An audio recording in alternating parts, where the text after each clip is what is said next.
السلام عليكم ورحمة الله. بسم الله الرحمن الرحيم. إن الحمد لله نحمده ونستعينه ونستغفره ونعوذ بالله من شرور أنفسنا ومن سيئات أعمالنا. من يهده الله فلا مضل له ومن يضلل فلا هادي له. وأشهد أن لا إله إلا الله وحده لا شريك له وأشهد أن محمدا عبده ورسوله أرسله بالهدى ودين الحق ليظهره على الدين كله ولو كره المشركون. أما بعد فإن خير الكلام كلام الله وخير السنن سنن محمد صلى الله عليه وسلم وشر الأمور محدثاتها وكل محدثة بدعة وكل بدعة ضلالة وكل ضلالة في النار. يا أيها الذين آمنوا اتقوا الله حق تقاته ولا تموتن إلا وأنتم مسلمون. يا أيها الناس اتقوا ربكم الذي خلقكم من نفس واحدة وخلق منها زوجها وبث منهما رجالا كثيرا ونساء واتقوا الله الذي تساءلون به والأرحام إن الله كان عليكم رقيبا. يا أيها الذين آمنوا اتقوا الله وقولوا قولا سديدا يصلح لكم أعمالكم ويغفر لكم ذنوبكم ومن يطع الله ورسوله فقد فاز فوزا عظيما. ബഹുമാന്യരായ സഹോദരങ്ങളെ, സുഹൃത്തുക്കളെ, അള്ളാഹുവിന്റെ അരികിൽ സ്വീകരിക്കപ്പെടുന്ന ആശയാദർശങ്ങൾ അഥവാ സലഫിയത്ത് ശരിയായ രൂപത്തിൽ തെളിവുകളിലൂടെ പഠിച്ച് മനസ്സിലാക്കുകയും അതനുസരിച്ച് ജീവിതം ക്രമപ്പെടുത്തുകയും സലഫിയത്തിലേക്ക് മറ്റുള്ള ആളുകളെ ക്ഷണിക്കുകയും അതിനോട് യോജിക്കുന്ന വിധം ജീവിതത്തിന്റെ എല്ലാ ചലനങ്ങളും ക്രമപ്പെടുത്തുകയും ചെയ്യണം എന്ന് ആമുഖമായി ഉണർത്തുകയാണ്. വലാ ബറാ, ബന്ധം ചേർക്കുക, ബന്ധം വേർപെടുത്തുക, ഇസ്ലാമിലെ അടിസ്ഥാനപരമായ ഒരു വിഷയമാണ് ഇത്.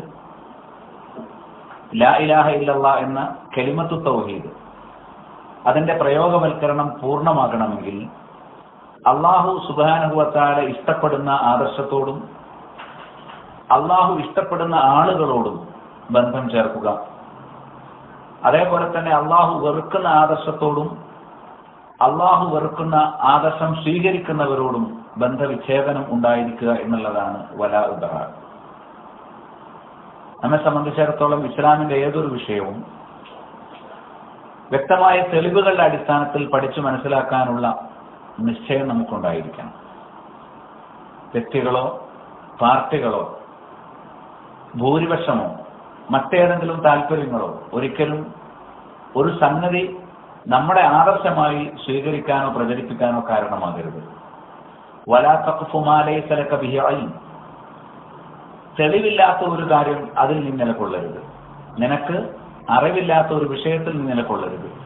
ഇന്ന സമഅ വൽ ബസറ വൽ ഫുആദ കുല്ലു ഉലൈക കാന അൻഹു മസ്ഊല, തീർച്ചയായും കേൾവി, കാഴ്ച, ഹൃദയം ഇതെല്ലാം ചോദ്യം ചെയ്യപ്പെടുന്നതാണ്. സൂറത്തുൽ ഇസ്രായിലെ 36-ാമത്തെ ആയത്ത്.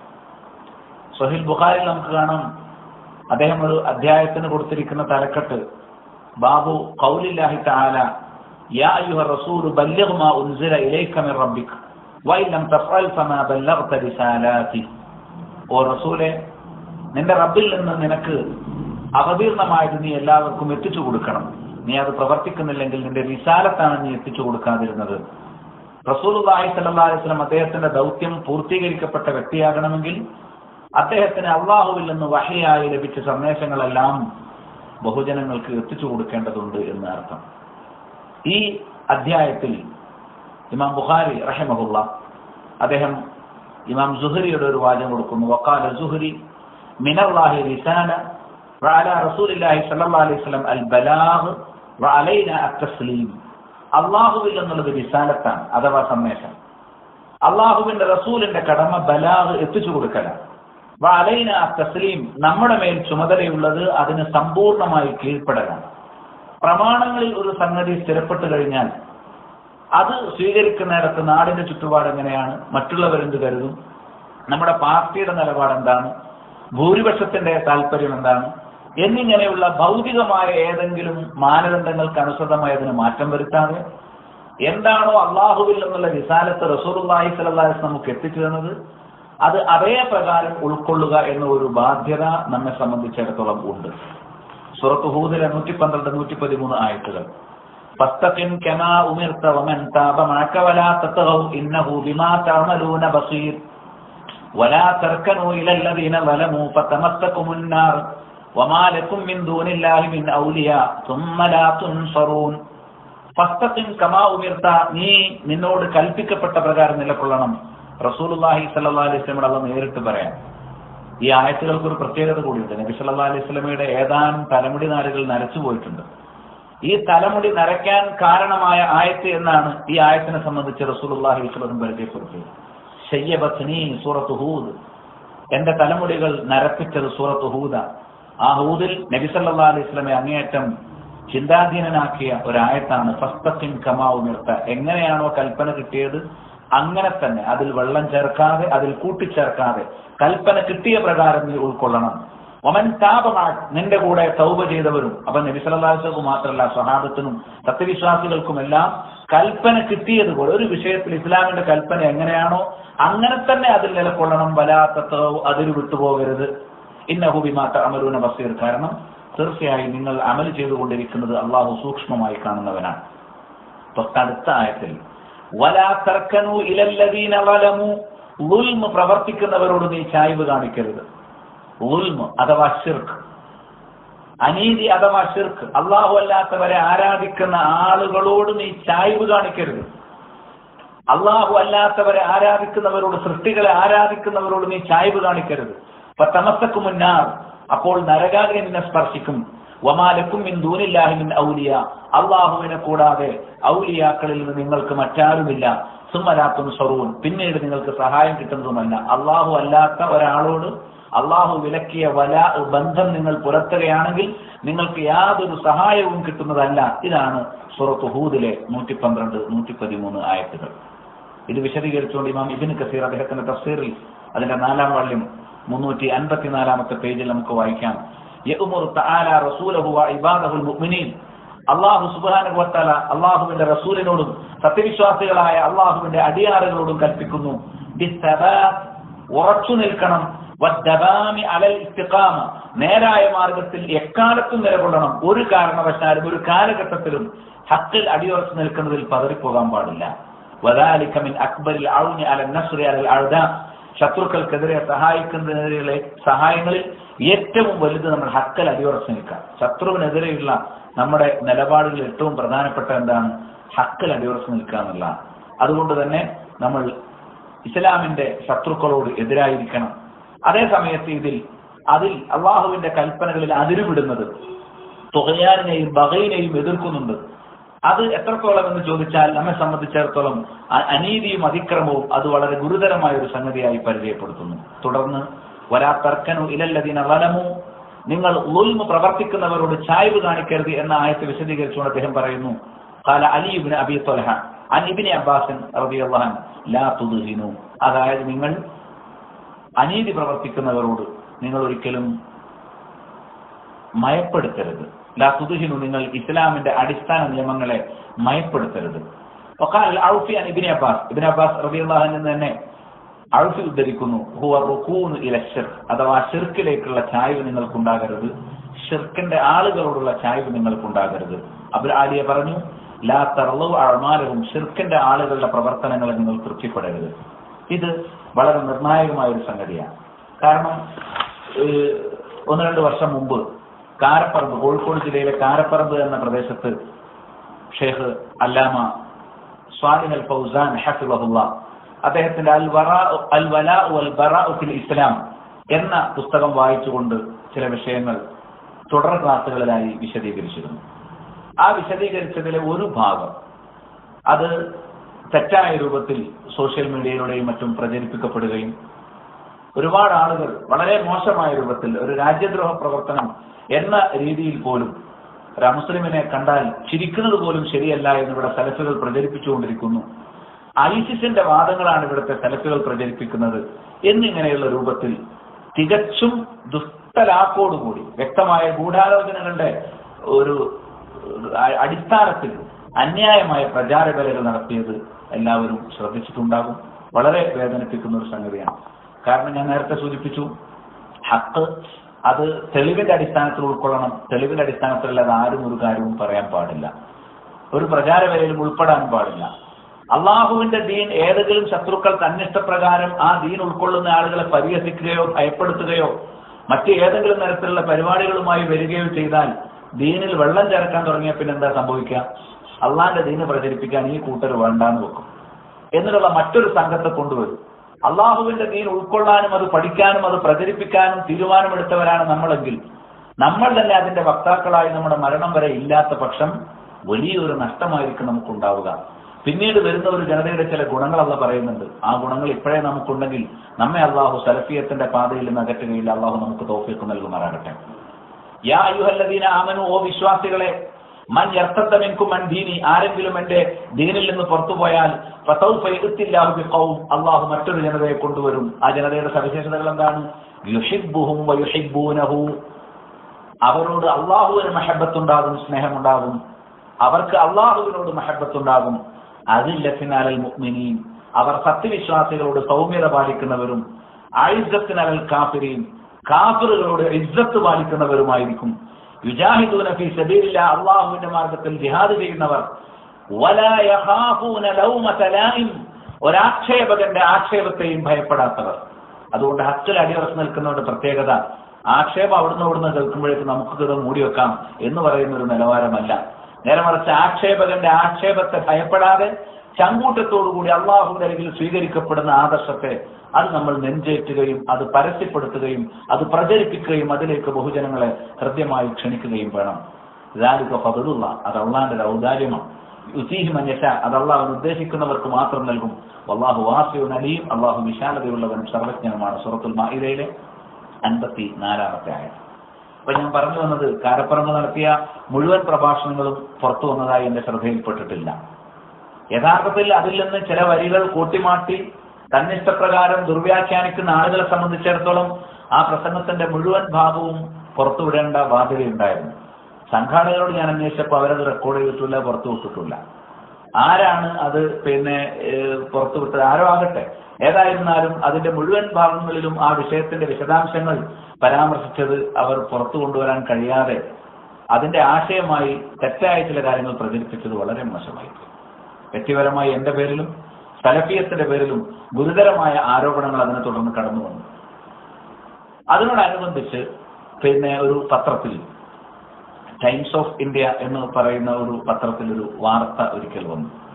ഞാൻ പറഞ്ഞു വരുന്നത്, നമ്മുടെ നാട്ടിൽ ചില വ്യക്തികളുടെ തിരോധാനവുമായി ബന്ധപ്പെട്ട് ഒരു ഇഷ്യൂ, അത് ഞാൻ ഏറെ വിശദീകരിക്കേണ്ടതില്ല. അതിനെ സലഫിയത്തിലേക്ക് കൂട്ടിക്കെട്ടാൻ വേണ്ടിയുള്ള മനഃപൂർവ്വമായ ശ്രമം, എത്ര ഭൂതക്കണ്ണാടി വെച്ച് നോക്കിയിട്ടും ഒരു തെളിവും ഇന്നോളം അതിന് കണ്ടെത്താൻ സാധിച്ചിട്ടില്ലെങ്കിലും വെറുതെയെങ്കിലും അങ്ങനെ, പ്രത്യേകിച്ചും ചില ചപ്പുചവറ് പത്രങ്ങൾ, ചില ഈ മീഡിയകളുണ്ടല്ലോ, വളരെ ഒരു നിലവാരവുമില്ല, അതൊരു അടിസ്ഥാനവുമില്ലാതെ വാർത്തകൾ പ്രചരിപ്പിക്കുന്ന ചില മഞ്ഞ പത്രങ്ങൾ, അവരൊക്കെ അതിൽ പല നിലക്കും പലരോടും അച്ചാരം പറ്റിയും അല്ലാതെയും ഒക്കെ സലഫിയത്തിനെ ആക്ഷേപിക്കുന്ന രൂപത്തിൽ നിരന്തരമായി പല വാർത്തകളും കൊടുക്കുന്നതിനിടക്കാണ് ഇതുമായി ബന്ധപ്പെട്ട ഒരു വാർത്ത ഇങ്ങനെ ഒരു പത്രത്തിൽ വന്നത് കണ്ടത്. അതായത് അതിനെക്കുറിച്ച് സലഫികൾക്ക് അതിന് വല്ല ബന്ധവുമുണ്ടോ? ചില ആളുകൾ ഇങ്ങനെ പുറത്തേക്ക് യാത്ര പോകുന്നു, അത് ഇങ്ങനെ ഐസിസിലേക്ക് ചേർന്നു എന്ന് പറയുന്നതിന് സലഫികൾക്ക് വല്ല ബന്ധവുമുണ്ടോ എന്ന് ചോദിക്കുന്നത്. ആദ്യമായിട്ട് മൗദൂദിസ്റ്റുകളുടെ ഒരു പത്രത്തിൽ നിന്നാണ് ഒരാൾ എന്നെ വ്യക്തിപരമായി വിളിക്കേണ്ടത്. ഒരു നമ്പർ സംഘടിപ്പിച്ച് വിളിച്ചു. അപ്പൊ ഞാൻ അദ്ദേഹത്തോട് പറഞ്ഞു, ഞാൻ ഈ വിഷയത്തിന് എന്തെങ്കിലും നിലക്കുന്നതോട് സംസാരിക്കുകയോ അതേപോലെ തന്നെ ഇന്റർവ്യൂ തരികയോ ചെയ്യേണ്ട ബാധ്യതയില്ല. കാരണം ഞാനൊരു പ്രസ്ഥാനത്തിന്റെയും വക്താവല്ല, ഞാനൊരു ആലിമല്ല. ഏതെങ്കിലും നിലക്ക് അതേക്കുറിച്ച് നിങ്ങളോട് സംസാരിക്കേണ്ട ഒരു ചുമതല എന്നെ സംബന്ധിച്ചിടത്തോളം ഇല്ല. ഇവിടെ ഒരുപാട് പണ്ഡിതന്മാരും നേതാക്കന്മാരൊക്കെ ഉണ്ട്, അവരുടെ അടുത്ത് നിങ്ങൾക്ക് പോവാം, നിങ്ങൾക്ക് ചോദിക്കാം, അങ്ങനെയാണ് വേണ്ടത്. പിന്നീട് കുറച്ചു ദിവസം കഴിഞ്ഞപ്പോൾ അതേ പത്രപ്രവർത്തകന്റെ അരികിൽ നിന്ന് നമ്പർ കിട്ടിയിട്ടാണ്, മീഡിയ വണ്ണിന്റെ ഒരു പത്രപ്രവർത്തകന്റെ അരികിൽ നിന്ന് കിട്ടിയ നമ്പർ വെച്ചിട്ടാണ് എന്ന് പറഞ്ഞിട്ടാണ് ടൈംസ് ഓഫ് ഇന്ത്യയുടെ ഒരു പത്രാധിപർ എന്നെ വിളിക്കേണ്ടായത്. അദ്ദേഹത്തോട് ഞാൻ ഇതുപോലെ തന്നെ പറഞ്ഞു, ഒരു ഇന്റർവ്യൂ തരേണ്ട ഒരു ബാധ്യത എന്നെ സംബന്ധിച്ചിടത്തോളം ഇല്ല. മാത്രവുമല്ല, ഇസ്ലാമിന്റെ പേരിൽ വരുന്ന തീവ്രവാദങ്ങളുടെ ഒക്കെ ഉസ്താദുമാരും ആശാന്മാരും യഥാർത്ഥത്തിൽ മൗദൂദിസ്റ്റുകളും ഇഖ്വാനികളുമാണ്.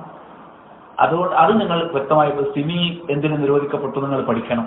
അതേപോലെ തന്നെ ഇവിടെയുള്ള മൗദൂദിസ്റ്റുകളുടെ പ്രവർത്തനം, അവരുടെ അജണ്ടകൾ, അവരുടെ ഗ്രന്ഥങ്ങൾ, അവരുടെ ഭരണഘടന, ഇതൊക്കെ നിങ്ങൾ പഠനത്തിന് വിധേയമാക്കണം. അപ്പൊ നിങ്ങൾക്ക് മനസ്സിലാവും ഇസ്ലാമിന്റെ പേരിൽ തീവ്രവാദ അജണ്ടയുമായി വരുന്ന ആരാണ്. സലഫികളെ സംബന്ധിച്ചിടത്തോളം തെളിവുകൾ സമർപ്പിച്ച് ഇസ്ലാമിനെ സുതാര്യമായി ജനങ്ങളുടെ മുന്നിൽ സമർപ്പിക്കുക എന്നുള്ള ജോലിയാണ് അന്നും ഇന്നും അതാണ്. അല്ലാതെ സലഫിയത്തിനെ സംബന്ധിച്ചിടത്തോളം ഒരിക്കലും അതിൽ തീവ്രവാദത്തിന്റെ വശം കടന്നു വരുന്ന വിഷയമില്ല, കടന്നു വരുന്ന ഒരു സാഹചര്യമില്ല. മാത്രവുമല്ല, ഐസിസ് എന്ന് പറഞ്ഞാൽ ഇസ്ലാമിന്റെ പേരിൽ സംസാരിച്ച, എന്നാൽ ഇസ്ലാമിൽ നിന്ന് ഏറ്റവും പിഴച്ചുപോയ ഖവാരിജുകൾ, പിഴച്ച കക്ഷികളായ ഖവാരിജുകളുടെ ആശയമാണ് ഐസിസ് പേറുന്നത് എന്ന് സലഫി ഉലമാക്കളെല്ലാം അത് വന്ന നാളുകളിൽ തന്നെ അവരുടെ പ്രവർത്തനങ്ങൾ വിലയിരുത്തിക്കൊണ്ട് കൃത്യമായി ബോധ്യപ്പെടുത്തുകയും താക്കീത് ചെയ്യുകയും ചെയ്തിട്ടുണ്ട്. ഐസിസിന്റെ തീവ്രവാദ നിലപാടുകളും ഒരിക്കലും അവരുമായി യോജിക്കാൻ കഴിയില്ലെന്നും അത് യഥാർത്ഥ ഇസ്ലാമല്ലെന്നും അതിനെ സലഫി ഉലമാക്കളെല്ലാം ശക്തമായി തന്നെ നിശിതമായി വിമർശിച്ചിട്ടുണ്ട് എന്നുമെല്ലാം ആ പത്രപ്രവർത്തനോട് ഞാൻ തന്നെ സംസാരിച്ചതാണ്. മാത്രമല്ല, ഐസിസുമായി ബന്ധപ്പെട്ട് ഇസ്ലാഹിൽ പല ലേഖനങ്ങളും വന്നിട്ടുണ്ട്. അതിൽ മിക്ക ലേഖനങ്ങളും ഈ ഉള്ളവൻ തന്നെയാണ് എഴുതിയിട്ടുള്ളത് എന്നുള്ള കാര്യമൊക്കെ അദ്ദേഹത്തെ ഓർമ്മിപ്പിക്കുകയും ചെയ്യും. എന്നാലും എനിക്ക് സലഫിയത്ത് എന്താണെന്ന് പഠിക്കണം, അത് നിങ്ങളുടെ കൂടെ കുറച്ച് സമയം ചെലവഴിക്കുന്നതിന് വിരോധമെന്ന് വെച്ചാൽ നമ്മൾ കൂടുതലൊന്നും അവരുടെ അന്യായമായ ദുഷ്ടലാക്കുകളെ പറ്റി ചിന്തിക്കാത്തതുകൊണ്ടും ഒരാൾക്ക് ഇസ്ലാം അവരോട് സംസാരിക്കാനുള്ള ഒരു അവസരം ദുരുപയോഗപ്പെടുത്തേണ്ടതില്ല എന്ന് വ്യക്തിപരമായി ചിന്തിച്ചുകൊണ്ട് അതിനെനിക്ക് വിരോധമൊന്നുമില്ല. ഇസ്ലാം എന്താണെന്ന് സലഫിയത്ത് എന്താണെന്ന് ആര് ചോദിച്ചാലും പറയാൻ അതൊരു കള്ളക്കടത്ത് ഇറക്കൊന്നുമല്ല. അത് ആരുടെ മുന്നിലും പ്രത്യേകം പറയാൻ, ആ പറയുന്നതിന് വ്യക്തമായ തെളിവ് തരാനും, ഇതല്ല സലഫിയത്തല്ലാത്തത് ഇസ്ലാം അല്ലാത്തത് എല്ലാം ഒന്നിനും കൊള്ളരുതാത്തതും നിലവാരമില്ലാത്തതുമാണ് എന്ന് ബോധ്യപ്പെടുത്താൻ ഒരു പ്രയാസവുമില്ല എന്ന് അദ്ദേഹത്തോട് പറയണ്ടായി. അദ്ദേഹം അമായി സംസാരിച്ച കൂട്ടത്തിൽ ചിലപ്പോൾ ഒരുപാട് വിഷയങ്ങൾ, ഇസ്ലാം എന്താണ്, സലഫിയത്ത് എന്താണ്, ഈ തീവ്രവാദം എന്ന വഴി എന്താണ്, മൗദൂദികളുടെ നിലപാട് എന്താണ്, ഈ കാര്യങ്ങളൊക്കെ അദ്ദേഹത്തോട് പറഞ്ഞില്ല. അതൊക്കെ മൂടി വെച്ചിട്ട് ഓണം, ക്രിസ്മസ് ഹറാം എന്ന ആശയത്തിൽ ആ തലക്കെട്ടോടുകൂടി വിഭാഗീയത വളർത്തണം എന്ന കൃത്യമായ ലക്ഷ്യം അദ്ദേഹത്തിനും അദ്ദേഹത്തിന്റെ പത്രത്തിനും ഉണ്ട് എന്ന് ബോധ്യമാകുന്ന രൂപത്തിൽ ഒരു വാർത്ത ടൈംസ് ഓഫ് ഇന്ത്യയിൽ 18-ാം തീയതി 2016 ജൂലൈ 18 പ്രസിദ്ധീകരിക്കപ്പെടുകയുണ്ടായി. അദ്ദേഹം എന്നോട് ചോദിച്ചിരുന്നു, നിങ്ങൾ ഓണം ആഘോഷിക്കുമോ? ഞാൻ പറഞ്ഞു, ഞാൻ ആഘോഷിക്കില്ല. കാരണം അതൊരു സൃഷ്ടിപൂജയുമായി ബന്ധപ്പെട്ടതാണ്. അള്ളാഹനെ മാത്രം ആരാധിക്കുന്ന എന്നെ സംബന്ധിച്ചിടത്തോളം സൃഷ്ടിപൂജ എനിക്കൊരിക്കലും ഉൾക്കൊള്ളാൻ കഴിയില്ല. അതേപോലെ ക്രിസ്മസ് പറ്റില്ല. എന്നിട്ട് ആ കൂട്ടത്തിൽ കൃത്യമായി ഞാൻ പറഞ്ഞു, അത് മാത്രമല്ല, ദർഗമായി നടക്കുന്ന ഉത്സവങ്ങൾ, ഉറൂസുകൾ, അതേപോലെ തന്നെ സൃഷ്ടികളെ ഔലിയാക്കന്മാരെ അമ്പിയാക്കളെ വിളിച്ചു പ്രാർത്ഥിക്കുന്ന ഏർപ്പാടുകൾ, അതിന്റെ പേര് ഉത്സവങ്ങൾ, അതും എനിക്ക് അംഗീകരിക്കാൻ കഴിയില്ല. പക്ഷെ അത് അദ്ദേഹം മറച്ചു വെക്കുകയും എന്നിട്ട് ഇതര മതസ്ഥരുടെ ആഘോഷങ്ങളോട് മാത്രമാണ് എനിക്ക് വെറുപ്പ് എന്ന് വരുന്ന രൂപത്തിൽ ഒരു വർഗീയവാദിയാക്കാൻ വേണ്ടി അതിതീവ്ര ചിന്ത വെച്ച് പുലർത്തുന്ന പിഴച്ചുപോയ ആ സലഫിയത്തിന്റെ ഒരു അനൗദ്യോഗിക വക്താവാണ് എന്നൊക്കെ ക്യാപ്ഷൻ കൊടുത്തിട്ട് വളരെ മോശമായ ഒരു മര്യാദയുമില്ലാത്ത രൂപത്തിലാണ് അദ്ദേഹത്തിന്റെ റിപ്പോർട്ട് വരികയുണ്ടായത്. അതിനെ തുടർന്ന് ഞാൻ അദ്ദേഹത്തെ വിളിക്കുകയും എന്റെ വിഷമം അറിയിക്കുകയും, നിങ്ങൾ ഇങ്ങനെ ജനങ്ങൾക്കിടയിൽ നമ്മൾ വർഗീയവാദിയാണ് എന്ന് വരുത്തുന്ന രൂപത്തിൽ വാർത്ത കൊടുക്കുകയും ചെയ്തതിൽ വിഷമമുണ്ട് എന്ന് പറഞ്ഞ് ഞാൻ അദ്ദേഹത്തിന്റെ ഒരു കുറിപ്പയച്ചു. ആ കുറിപ്പിന്റെ പൂർണ്ണരൂപം നിങ്ങൾ ശരിക്കും ശ്രദ്ധിക്കണം. 18/7/2016 എന്നെ പരാമർശിച്ചുകൊണ്ട് താങ്കളുടെ പത്രത്തിൽ ഒരു റിപ്പോർട്ട് നൽകിയതിൽ ചില അവ്യക്തതകളും വ്യക്തിഹത്യയും കടന്നു വന്നത് ശ്രദ്ധയിൽപ്പെടുത്താനാണ് ഈ കുറിപ്പ്. 2.5 പതിറ്റാണ്ടോളമായി എല്ലാത്തരം തീവ്രവാദത്തെയും ഭീകരതയെയും ശക്തമായി പ്രതിരോധിക്കുകയും എതിർക്കുകയും അത്തരം നിലപാടുകൾ മുസ്ലിം സമുദായത്തിൽ കൊണ്ടുവരാൻ ശ്രമിക്കുന്ന ഷിയഈ ഖവാരിജ് ലൈനുകളെ സ്വീകരിക്കുന്ന മൗദൂദി ഇഖ്വാനി നിലപാടുകൾ ഇസ്ലാം വിരുദ്ധമാണെന്ന് ലേഖനങ്ങളിലൂടെയും പ്രഭാഷണങ്ങളിലൂടെയും ചെറിയ തോതിലെങ്കിലും പ്രാമാണികമായി വ്യക്തമാക്കുകയും ചെയ്തു വരികയാണ് ഞാൻ. ഇപ്പോഴും അത് തുടരുന്നു. 14 നൂറ്റാണ്ടായി ഇസ്ലാമിന് സമാധാന സന്ദേശമാണെന്ന് പ്രചരിപ്പിക്കുന്ന സലഫി നിലപാടുകൾ തികച്ചും സുതാര്യമാണ്. അതിനാൽ തന്നെ സലഫിയത്തിനെ അംഗീകരിച്ചതിന്റെ പേരിൽ വർഗീയത പരത്തുന്നതായി സംശയിക്കുന്ന സലഫികളുടെ വക്താവ് എന്ന് താങ്കളുടെ പത്രം എന്നെ പരിചയപ്പെടുത്തിയതിൽ എനിക്ക് ശക്തമായ അമർഷവും പ്രതിഷേധവുമുണ്ട്.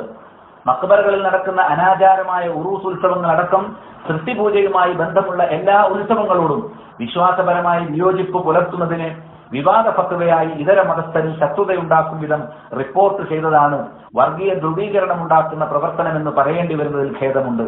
മറ്റൊന്ന്, ഞാൻ ഫത്വ നൽകാൻ യോഗ്യനോ പണ്ഡിതനോ അല്ല. ഇസ്ലാമിന്റെ സമാധാന സന്ദേശവും സൃഷ്ടാവിലുള്ള സമർപ്പണവും കണിശതയോടെ ഉൾക്കൊള്ളുകയും പ്രചരിപ്പിക്കുകയും ചെയ്യേണ്ടത് ഓരോ മുസ്ലിമിന്റെയും ബാധ്യതയാണെന്ന് ഞാൻ വിശ്വസിക്കുന്നു. ഉസാമ ബിൻ ലാദൻ വരെ സലഫിയാണെന്ന് ചില തൽപര കക്ഷികൾ പ്രചരിപ്പിക്കാറുണ്ട്. ജമാഅത്ത് ഇസ്ലാമി പുറത്തിറക്കിയ വിജ്ഞാനകോശത്തിൽ പോലും അയാൾ ഈജിപ്തിലെ ഇഖ്വാൻ നേതാവായ മുഹമ്മദ് ഖുത്തുബിന്റെ ശിഷ്യനാണെന്നും ഇഖ്വാൻ ബന്ധത്തിന്റെ പേരിൽ സൗദി അയാളെ പുറത്താക്കുകയാണുണ്ടായതെന്നും ഒക്കെ വ്യക്തമാക്കിയിട്ടുണ്ട്. മുസ്ലിം തീവ്രവാദത്തിന്റെ ഉസ്താദ് മൗദൂദിയാണെന്ന് അദ്ദേഹത്തിന്റെ അനുവാദികൾക്ക് പോലും തുറന്നു സമ്മതിക്കേണ്ടി വന്നിട്ടുണ്ട്. സിമി അടക്കമുള്ള മൗദൂദി പ്രസ്ഥാനങ്ങൾ നിരോധിക്കപ്പെടാനുള്ള പശ്ചാത്തലം പഠനവിധേയമാക്കിയാൽ കൂടുതൽ വസ്തുതകൾ ബോധ്യപ്പെടും. കേരളത്തിലെ ഉന്നതരായ ചില രാഷ്ട്രീയ നേതാക്കൾ ISനെ അവകാശ പോരാളികൾ എന്ന് വിശേഷിപ്പിച്ച കാലത്ത് തന്നെ സൗദിയിലെയും മറ്റും സലഫി സ്കോളേഴ്സ് അവരെ കുറിച്ച് ഇസ്ലാം വിരുദ്ധരെന്നും ഇസ്ലാം ഹറാമാക്കിയ ഭീകരതയുടെ വക്താക്കളാണെന്നും അവർ യഥാർത്ഥ മുസ്ലിങ്ങൾ തന്നെയല്ലെന്നും ഫത്വകൾ നൽകിയിട്ടുണ്ട്. ഐസിസിന്റെ നെറുകേടുകളെ ശക്തമായി ആക്ഷേപിച്ചുകൊണ്ട് മക്ക ഹറമിൽ നടന്ന ഒരു ജുമാ പ്രഭാഷണം ഈ ഉള്ളവൻ തന്നെ വിവർത്തനം ചെയ്ത് പ്രസിദ്ധീകരിച്ചിട്ടുണ്ട്. ഇന്ത്യ രാജ്യം യുദ്ധമോ പലായനമോ നിർബന്ധമായ ദാറുൽ ഹർബാണെന്ന് ഒരു സലഫി പണ്ഡിതനും ഇതുവരെ ഫത്വ നൽകിയിട്ടില്ല. ഐസിസുമായി ബന്ധമുള്ളവരെ കണ്ടെത്താൻ കാര്യക്ഷമമായ അന്വേഷണം നടക്കുമ്പോൾ സുതാര്യമായി വിശ്വാസം ഉൾക്കൊള്ളുന്ന സലഫിയത്തിനെ തെറ്റായി അവതരിപ്പിക്കാൻ താങ്കളുടേതുപോലൊരു മതേതര പാരമ്പര്യമുള്ള പത്രം ഒരിക്കലും മുതിരരുതായിരുന്നു. എന്നിട്ട് ഇത് ട്രാൻസ്ലേറ്റ് ചെയ്ത് പ്രസിദ്ധീകരിക്കണമെന്ന് അപേക്ഷിക്കാൻ കൊടുത്തു. ഒരു 3-4 ദിവസങ്ങൾക്ക് ശേഷം ഈ ആശയങ്ങളിൽ യാതൊരു മാറ്റവും വരുത്താതെ അദ്ദേഹം അത് പ്രസിദ്ധീകരിക്കേണ്ടായി. എന്നാൽ കുറച്ചു ദിവസം കഴിഞ്ഞ് ഇതേ പത്രത്തിൽ തന്നെ കാണാം, ഓഗസ്റ്റ് മാസം വന്നപ്പോൾ അതിന്റെ അവസാന തീയതിയിൽ മറ്റൊരു വാർത്ത. അത് കാരപ്പറമ്പ് ഈ പ്രഭാഷണത്തെ തെറ്റായി മനസ്സിലാക്കിയിട്ടോ അല്ലെങ്കിൽ മനഃപൂർവ്വം കൂട്ടിമാട്ടിയിട്ടോ അമുസ്ലിങ്ങളുമായി യാതൊരു ബന്ധവും പാടില്ല, അതേപോലെ തന്നെ അവരോട് പൂർണ്ണമായി എതിർപ്പ് കാണിക്കണം, ശത്രുത കാണിക്കണം, ഒരു നിലക്കും അവരോട് ഒരു നീതിയിൽ പോലും വർത്തിക്കേണ്ടതില്ല എന്നൊക്കെയുള്ള ഐസിസിന്റെ വാദങ്ങൾ അത് കാരപ്പറമ്പ് വെച്ച് പ്രസംഗിച്ചു എന്ന് തെറ്റിദ്ധരിപ്പിക്കുന്ന രൂപത്തിൽ ഇയാളുടെ പത്രത്തിൽ തന്നെ വാർത്ത വരികയുണ്ടായി. അതേ രാത്രി തന്നെ അഷ്റഫ് കടക്കൽ എന്ന് പറയുന്ന മതേതരത്വം അതിന് അമിതമായ പ്രാധാന്യം നൽകി ഇസ്ലാമിന്റെ ശരിയായ ആശയങ്ങളെ കുറിച്ച് ഒരു പക്ഷേ ഒരു ചുക്കും അറിഞ്ഞുകൂടാത്ത വ്യക്തിയെന്ന് അദ്ദേഹത്തെ കുറിച്ച് എനിക്ക് പറയേണ്ടി വന്നിരിക്കുന്നു. വളരെ മോശമായ രൂപത്തിൽ അദ്ദേഹം അദ്ദേഹത്തിന്റെ ഫേസ്ബുക്ക് പേജിൽ വളരെ മോശമായ ഒരു റിപ്പോർട്ട് കൊടുത്തു. അതിൽ ഇത് ഐസിസിന്റെ ആശയങ്ങൾ തന്നെയാണ്, വളരെ സൂക്ഷിക്കേണ്ടതുണ്ട്. സലഫികൾ എന്ന് പറഞ്ഞാൽ അവരിൽ നിന്നാണ് ഐസിസിന് ആശയം കിട്ടിയത്. ഷെയ്ഖ് ഫൗസാൻ എന്ന് പറഞ്ഞാൽ ഐസിസിന് ആശയപരമായ എല്ലാ ബുദ്ധി തലങ്ങൾ നിർദ്ദേശിക്കുന്ന ഒരു സോഴ്സ് ആണ്. അദ്ദേഹത്തിന് ഷെയ്ഖ് ഫൗസാനെ കുറിച്ചും അറിയില്ല, സലഫിയെ കുറിച്ചും അറിയില്ല, ഐസിസിനെ കുറിച്ചും അറിയില്ല. ഷെയ്ഖ് ഫൗസാൻ ഐസിസിനെതിരെ എത്ര ശക്തമായ നിലപാടുകളും അതെന്നും ജീവിച്ചിരിപ്പുള്ള പണ്ഡിതനാണ്. സൗദി അറേബ്യയിൽ ഏറ്റവും ഉന്നതനായ ആലിമാണ്. അദ്ദേഹത്തെ കുറിച്ചാണ് ഇത്ര തരംതാണ ഒരു നിലവാരവുമില്ലാത്ത സംസാരം ഈ അഷ്റഫ് കടക്കൽ എന്ന് പറയുന്ന വ്യക്തി നടത്തിയിട്ടുള്ളത്. എന്റെ പേരെടുത്ത് പറഞ്ഞുകൊണ്ട് എന്നെ ഉടനെ തന്നെ പിടികൂടേണ്ടതുണ്ട്, ഇവിടുത്തെ അന്വേഷണ ഉദ്യോഗസ്ഥരൊക്കെ ശ്രദ്ധിക്കേണ്ടതുണ്ട്, ഇത്തരം ആളുകളൊക്കെ ശരിക്കും ചോദ്യം ചെയ്താൽ ശരിയായ തീവ്രവാദ നിലപാട് കിട്ടുമെന്നുള്ള രൂപത്തിൽ ഒരു ഉത്തരവാദിത്വവും ഇല്ലാത്ത ഒരു പരാമർശം അദ്ദേഹം നടത്തുകയുണ്ടായി. അതോടൊപ്പം തന്നെ അതേ സന്ദർഭത്തിൽ തൊട്ടടുത്ത ദിവസം മംഗളം ദിനപത്രത്തിൽ, ഇന്ന് ഏതാണ്ട് ഒരു മഞ്ഞപ്പത്രത്തിന്റെ നിലവാരം മാത്രമേ അതിനുള്ളൂ എന്ന് മനസ്സിലാക്കുന്നത് ഞാൻ കൂടുതൽ കാര്യങ്ങൾ പറയുന്നില്ല, ഒരു അമുസ്ലിമിനോട് ചിരിക്കുന്നത് പോലും സൂക്ഷിച്ചു വേണം എന്നുള്ള രൂപത്തിൽ ഇതേപോലെ തന്നെ വളരെ മോശമായ കുറെ കൂടി കൂടുതൽ കാര്യങ്ങൾ ഉൾപ്പെടുത്തിക്കൊണ്ട് ഒരു വാർത്ത പ്രസിദ്ധീകരിച്ചു. ആ വാർത്ത വന്ന ഉടനെ തന്നെ തീർച്ചയായിട്ടും ഈ ആരോപണങ്ങൾ പച്ചക്കള്ളമാണ് എന്ന് അറിയിച്ചുകൊണ്ട് ഒരു വോയിസ് സോഷ്യൽ മീഡിയയിലൂടെ തന്നെ ഞാൻ നൽകുകയുണ്ടായി. പിന്നീട് ഞാൻ അതിനെക്കുറിച്ച് കൂടുതൽ വിശദീകരണങ്ങൾ സൗകര്യം പോലെ നൽകാമെന്ന് അറിയിച്ചു. അതിന്റെ അടിസ്ഥാനത്തിലാണ് ഈ സംസാരം. കാരപ്പറമ്പ് ഞാൻ നടത്തിയ പ്രഭാഷണം അതേ വിഷയം തന്നെ മറ്റു പലയിടത്തും സംസാരിച്ചിട്ടുണ്ട്. പിന്നീട് ഈ സംഘപരിവാറിന്റെ ആശയങ്ങൾ പേറുന്നവരോ അവർക്ക് വേണ്ടി തൂലിക ചലിപ്പിക്കുന്നവരോ യാതൊരു കഥയുമില്ലാതെ ഇസ്ലാമിന്റെ പേര് പറഞ്ഞുകൊണ്ട് സംസാരിക്കുന്നവരോ മാത്രമല്ലാതെ സലഫിയത്ത് അവകാശപ്പെടുന്ന ഇസ്ലാമിക പ്രബോധനം ഞങ്ങളുടെ കയ്യിലാണുള്ളത് എന്ന് ചിന്തിക്കുന്ന ചില ആളുകൾ, ചില പ്രസ്ഥാനങ്ങൾ, ചില പാർട്ടികൾ തുടർന്ന് ഈ പ്രസംഗത്തെ മാത്രം മുൻനിർത്തി കാസർഗോഡ് മുതൽ തിരുവനന്തപുരം വരെ പല സെമിനാറുകളും ക്യാമ്പുകളും ക്യാമ്പയിനുകളും പൊതുപ്രസംഗങ്ങളും ഒക്കെ നടത്തുന്നത് അവരുടെ സംസാരങ്ങളും ഈ ശത്രുക്കളുടെ സത്യത്തെ തള്ളിക്കളയുന്നതും ശത്രുക്കളെ ന്യായീകരിക്കുന്നതും സന്തോഷിപ്പിക്കുന്നതുമായ പലപ്പോഴും ഇസ്ലാമിക പ്രമാണങ്ങളെ തന്നെ പുച്ഛിക്കുന്നതുമായ രൂപത്തിലുള്ള പല പരിപാടികളുമായി കടന്നു വന്നത് മുന്നിൽ വന്നപ്പോൾ നിർബന്ധമായും ഇതിന് വ്യക്തമായ ഒരു വിശദീകരണം നൽകേണ്ടതുണ്ട് എന്ന നിലപാടിൽ കൂടെയാണ് ഈ സംസാരം. പ്രത്യേകിച്ച് ഞാൻ എന്റെ സുഹൃത്തുക്കളായിരുന്ന ഫൈസൽ മുസ്ലിയാർ, അതേപോലെ തന്നെ ഷമീർ മദീനി, TK അഷ്റഫ് തുടങ്ങിയ ആളുകളുടെ സംസാരങ്ങൾ കേൾക്കാനിടവന്നതിൽ വളരെ നസീഹത്തോടുകൂടി ചില കാര്യങ്ങൾ എനിക്ക് അവരോടും അതേപോലെ തന്നെ അത്തരം പ്രചാരണങ്ങൾ സംഘടിപ്പിക്കുന്നവരോടുമെല്ലാം തുറന്നു പറയാൻ ഈ സന്ദർഭം ഉപയോഗിക്കുകയാണ്. ഒരു നസീഹത്തോടു കൂടി തന്നെ ഇതിനെ കാണും. ഞാൻ നേരത്തെ കാരപ്പുറമ്പ് നടത്തിയ പ്രസംഗത്തിൽ അല്ലെങ്കിൽ മറ്റേതെങ്കിലും സംസാരത്തിൽ എന്റെ ഏതെങ്കിലും പദപ്രയോഗത്തിലൊക്കെ അവധാനത കുറവ് വരില്ല എന്ന് പറയാനൊന്നും ഞാൻ ആളല്ല. ഒരു തെറ്റും പറ്റിയിട്ടില്ല എന്നോ മുഴുവൻ വളരെ കൃത്യമാണ് എന്നൊന്നും ഞാൻ പറയുന്നില്ല. നേരെ മറിച്ച് എനിക്ക് സൂചിപ്പിക്കാനുള്ള കാര്യം, ഏതെങ്കിലും നിലക്ക് അതിലൊരു പോരായ്മയുണ്ടെങ്കിൽ അത് കൃത്യമായൊരു സലഫി സഹോദരൻ എന്നുള്ള നിലക്ക് ചൂണ്ടിക്കാട്ടാമായിരുന്നു എന്നതിനപ്പുറത്ത് ഇത് തീവ്രവാദികളൊക്കെ പറയുന്ന അതേ ആശയമാണ്. ഫൈസൽ മുസ്ലിയാർ പരപ്പനങ്ങാടിയിലെ മറ്റോ നടത്തിയ അതേ സെമിനാറിലെ പ്രഭാഷണം ഞാൻ കേട്ടു. അതിൽ അദ്ദേഹം ഐസിസിന്റെ പ്രവർത്തനങ്ങളെ കുറിച്ച് പറയുന്നു. എന്നിട്ട് ഫൈസൽ പിന്നീട് അതിൽ പറയുന്നത് ഐസിസിന്റെ പ്രവർത്തനങ്ങളും ആശയങ്ങളും തീവ്രവാദ ചിന്തകളും അതൊക്കെ ഇവിടെ ഇങ്ങനെ വ്യാപിച്ചുകൊണ്ടിരിക്കുന്നു എന്ന് പറഞ്ഞ് അതിന് ബലം നൽകുന്ന രൂപത്തിലാണ് സോഷ്യൽ മീഡിയയിലൂടെ പ്രചരിക്കുന്ന ഈ പ്രഭാഷണം. എന്റെ പ്രഭാഷണത്തെ കുറിച്ച് തന്നെ അദ്ദേഹം സംസാരിച്ചത് അത് വളരെ മോശമായി. ഇന്നത്തെ കാലത്ത് എനിക്കറിയാം, ഒരു ക്ലാസ് റൂമിൽ നിന്ന് സംസാരിച്ചാൽ പോലും പൊതുപ്രഭാഷണം പോലെ കാണുമെന്നത് കൂടെയൊക്കെ ശ്രദ്ധിച്ചിട്ടായിരുന്നു ഞാൻ സംസാരിക്കേണ്ടത് എന്നുള്ള കാര്യം തീർച്ചയായിട്ടും ഞാൻ അംഗീകരിക്കുന്നത്, അത് മറച്ചു വെക്കേണ്ട കാര്യമില്ല. എന്നാൽ ഇതിന്റെ മറവിൽ ഞാൻ പറയാത്തത് എന്റെ മേൽ കെട്ടിവെക്കുന്നതും ഇനി എന്തെങ്കിലും ആശയക്കുഴപ്പം വന്നത് ഞാൻ വിശദീകരിക്കേണ്ട കാര്യം ഞാൻ ഉദ്ദേശിക്കാത്ത രൂപത്തിൽ മറ്റു ചിലർ വിശദീകരിക്കുന്നതും ഒരിക്കലും ന്യായീകരിക്കാനാവില്ല. ഐസിസിലേക്ക് ചേർത്തുകൊണ്ട് ഫൈസൽ മുസ്ലിയാരെ പോലുള്ള ഒരാൾ സംസാരിക്കാൻ പാടും. നിങ്ങൾ കേട്ടു നോക്കൂ.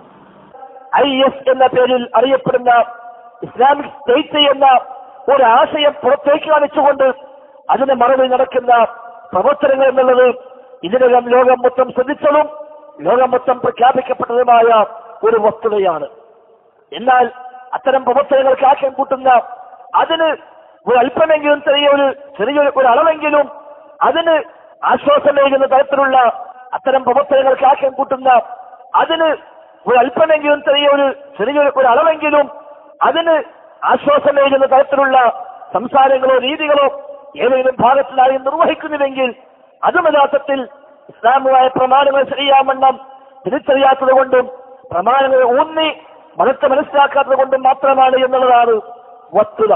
യഥാർത്ഥത്തിൽ അത്തരം സംസാരങ്ങളാണ് ഇന്ന് പത്രമാധ്യമങ്ങൾ, ഇസ്ലാമിക മാധ്യമങ്ങൾ അവർ വ്യാപകമായി തെരഞ്ഞുപിടിച്ച് എല്ലാ ഇസ്ലാമിക പണ്ഡിതന്മാരുടെയും പ്രഭാഷകന്മാരുടെയും കഴിഞ്ഞ കാലങ്ങളിലെ പ്രസംഗങ്ങൾ മുഴുവനും തെരഞ്ഞുപിടിച്ച് ഓരോന്നും അവർ മൈക്രോസ്കോപ്പ് വെച്ച് പരിശോധിച്ച് എവിടെയെങ്കിലും വല്ല വാക്കും കിട്ടുമോ, എവിടെയെങ്കിലും വല്ല പരാമർശവും കിട്ടുമോ ഇസ്ലാമിനടിക്കാൻ, ഇസ്ലാമിന് ശരിയായ ആദർശപാതയായ അഹ്ലുസുന്നയെ ആക്ഷേപിക്കാൻ.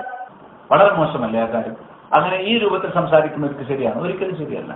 നമ്മെ ചുരുങ്ങിയത് എനിക്കെന്ത് പറയാനുണ്ട് എന്ന് അന്വേഷിക്കാനുള്ള ഒരുപാട് വഴികളുണ്ട്. അതൊരു കാത്തിരിക്കേണ്ടതായിരുന്നു. പിന്നെ മറ്റൊരു ആരോപണം, സൗദിയിലെ ഫത്വകളൊക്കെ സാഹചര്യവും സന്ദർഭവും നോക്കാതെ ഇവിടെ ഞങ്ങൾ കൊണ്ടുവരുന്നതെന്നാണ്. ഒരിക്കലും ഞങ്ങൾ അങ്ങനെ കൊണ്ടുവരില്ല. കിതാബുകൾ കാണുന്നതെല്ലാം അങ്ങനെ തന്നെ കൊണ്ടുവരുന്ന ഒരു ആദർശമായി ഞങ്ങളാരും സ്വീകരിച്ചിട്ടുമില്ല. ഒരു ഫത്വയും ഞങ്ങളാരും ആരുടെ മേൽ അടിച്ചേൽപ്പിക്കാറുമില്ല. ഫത്വകൾ സന്ദർഭോചിതമായിരിക്കും, അത് തീർച്ചയായിട്ടും അറിയാം. എന്നാൽ ആ ഫത്വകൾ തെളിവല്ലെങ്കിലും ഫത്വകൾ ഉൾക്കൊള്ളുന്ന ഹുക്കുമ്, ആ ഹുക്കുമിന് കാരണമായ പ്രമാണങ്ങൾ നമുക്ക് അങ്ങനെ തള്ളിക്കളയാൻ പറ്റുമോ? അതാണ് ചിന്തിക്കേണ്ടത്. ഏതായിരുന്നാലും ശരി, വിവാദങ്ങളുടെ പശ്ചാത്തലം ഞാൻ നിങ്ങളെ സൂചിപ്പിച്ചു. ടൈംസ് ഓഫ് ഇന്ത്യയിൽ വന്ന വാർത്ത, അവർ പിന്നീട് നൽകിയ തിരുത്ത്, അതേപോലെ തന്നെ അതിനുശേഷം മംഗളം അഷ്റഫ് കടക്കൽ, പിന്നെ ഇതാ ഏതോ ഒരു വക്കീലിന്റെ ഒരു പരാതി, പിന്നെ ചില മതേതര മുസ്ലിം ബുദ്ധിജീവികളുടെ ചില പിന്തുണ, പിന്നെ സോഷ്യൽ മീഡിയയിലൂടെ മനഃപൂർവ്വം തേജോവധം ചെയ്യൽ, പിന്നെ ഓൺലൈൻ ടവർ മീഡിയയിലുള്ള പ്രവർത്തനങ്ങൾക്ക് വിഷയം ലൈവായി നിലനിർത്താൻ വേണ്ടി നിരന്തരമായി അവരുമായി ബന്ധപ്പെട്ടുകൊണ്ടിരിക്കുന്ന ചില ദഅ്വാ പ്രവർത്തകർ. ഇതൊക്കെ നമ്മൾ മനസ്സിലാക്കുന്നില്ല എന്നാണ് വിചാരിക്കുന്നത്. എന്നിട്ട് ഓരോന്നോരോന്ന് ഇങ്ങനെ കൊടുത്തിട്ട് പിന്നെ പല സംഗതികളും അവർക്ക് കൂടുക, ഇങ്ങനെ ഉണ്ടായിരുന്നു അങ്ങനെ ഉണ്ടായിരുന്നു ഒക്കെ പറഞ്ഞ് ഒരു വ്യക്തിയെ തേജോവധം ചെയ്യുക എന്നതിനപ്പുറത്ത് ഹക്ക് മുറുകെ പിടിക്കുന്ന ആളുകൾ കേരളത്തിൽ പിന്നെ ചില സത്യത്തിൽ വെള്ളം ചേർത്തുകൊണ്ട്, സലഫിയത്തിൽ വെള്ളം ചേർത്തുകൊണ്ട്, സംഘടനാ താല്പര്യങ്ങൾക്ക് പ്രാധാന്യം കൊടുത്ത് കക്ഷിത്വം തലക്ക് കയറിയ ചില ആളുകളെ സംബന്ധിച്ചിടത്തോളം അവർക്ക് ചില പോരായ്മകൾ ഉണ്ടാകാം ഈ ഹക്ക് പുറത്തു വരുമ്പോൾ. അത്തരം ആളുകളുടെ ചില താല്പര്യം സംരക്ഷിക്കണം എന്ന അജണ്ടയോടുകൂടി പ്രവർത്തിക്കുന്നതാണ് പിന്നീട് നമ്മൾ കണ്ടുവരുന്നത്. ഖുർആൻ തിരുത്തണം ആവശ്യപ്പെട്ടവർ ഇവിടെ ഉണ്ട്, സംഘപരിവാർ പ്രവൃത്തികൾ, മനസ്സിലായില്ലേ? അപ്പൊ എന്നിട്ടോ ഇപ്പോ അത് എന്നാൽ ഇവിടെ ഞാൻ ഖുർആൻ ആയത്തുകൾ ഓതിയാണ് വിഷയങ്ങൾ സമർപ്പിച്ചത്. ഖുർആൻ തിരുത്തണമെന്ന് നമ്മുടെ സർക്കാർ പറഞ്ഞിട്ടില്ല. അതേപോലെ തന്നെ ഖുർആൻ ഉൾക്കൊള്ളുന്ന ആശയങ്ങൾ, അതാണ് ഷെയ്ഖ് ഫൗസാൻ ഹഫിളഹുല്ലാഹ് അദ്ദേഹത്തിന്റെ പുസ്തകത്തിൽ ഉണ്ടായിരുന്നത്. അത് നിരോധിക്കപ്പെട്ട ഒരു ഗ്രന്ഥമല്ല. നമ്മുടെ നാട്ടിൽ ഖുർആൻ നിരോധിക്കപ്പെട്ടിട്ടില്ല.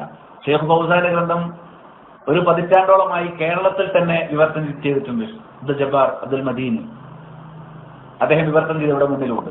അതെല്ലാം വന്ന കാര്യങ്ങൾ ചിലത് ഞാൻ ഇവിടെ നിങ്ങളെ ശ്രദ്ധയിൽപ്പെടുത്തുന്നുണ്ട്. അതേപോലെ തന്നെ കഴിഞ്ഞ കാലഘട്ടങ്ങളിൽ മുജാഹിദ് പ്രസ്ഥാനത്തിന്റെ പ്രസിദ്ധീകരണങ്ങളിൽ അൽമനാറിൽ മുഹമ്മദ് അമാനിമരുടെ തഫ്സീറിൽ വന്നിട്ടുള്ള ചില വിഷയങ്ങൾ ഞാൻ നിങ്ങൾ ശ്രദ്ധയിൽപ്പെടുത്താൻ ഉദ്ദേശിക്കുന്നുണ്ട്. അതുകൊണ്ട് ഇന്ന് ഈ ഒരു പ്രഭാഷണത്തിന്റെ പേരിൽ ഉന്നയിക്കപ്പെടുന്ന ആരോപണങ്ങൾ സലഫി പ്രസ്ഥാനത്തിന്റെ പേര് പറയുന്ന ആളുകൾ ഒരിക്കലും എടുക്കാൻ പാടുണ്ടായിരുന്നില്ല. നിങ്ങൾ നോക്കൂ, എന്റെ ബഹുമാന്യ സുഹൃത്തായിരുന്ന പി കെ അഷ്റഫ്, അദ്ദേഹം ഒരിക്കലും ഇങ്ങനെ കഥയില്ലാതെ സംസാരിക്കുന്ന ഒരാളാണെന്ന് ഞാൻ കരുതിയിട്ടില്ല. മാത്രവുമല്ല, നമുക്ക് പരസ്പരം അദ്ദേഹത്തിന് എന്നെയും എനിക്ക് അദ്ദേഹത്തെയും ഒക്കെ അറിയാമല്ലോ. ഒരുപാട് കാലം നമ്മൾ ഒരുമിച്ച് നീങ്ങിയവരല്ലേ.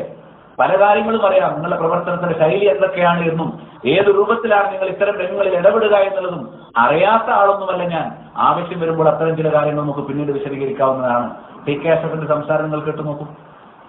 വലാ ബറാ എന്ന ഇസ്ലാമുമായി ബന്ധമുള്ള ഓരോ മുസ്ലിമും പഠിച്ചിരിക്കേണ്ട ആ വിഷയത്തെ തെറ്റിദ്ധാരണയോടുകൂടി വീക്ഷിക്കുകയും എന്താണ് ബന്ധം, എന്താണ് ബന്ധവിച്ഛേദനം എന്ന് കൃത്യമായി പ്രാമാണികമായി മനസ്സിലാക്കുന്നതിനു പകരം ചില ആളുകൾ അതിനെ വക്രീകരിച്ചുകൊണ്ട് അവതരിപ്പിച്ചതിന്റെ പേരിൽ ഇന്ന് പല ആളുകളും തെറ്റുധാരണയിലാണ്.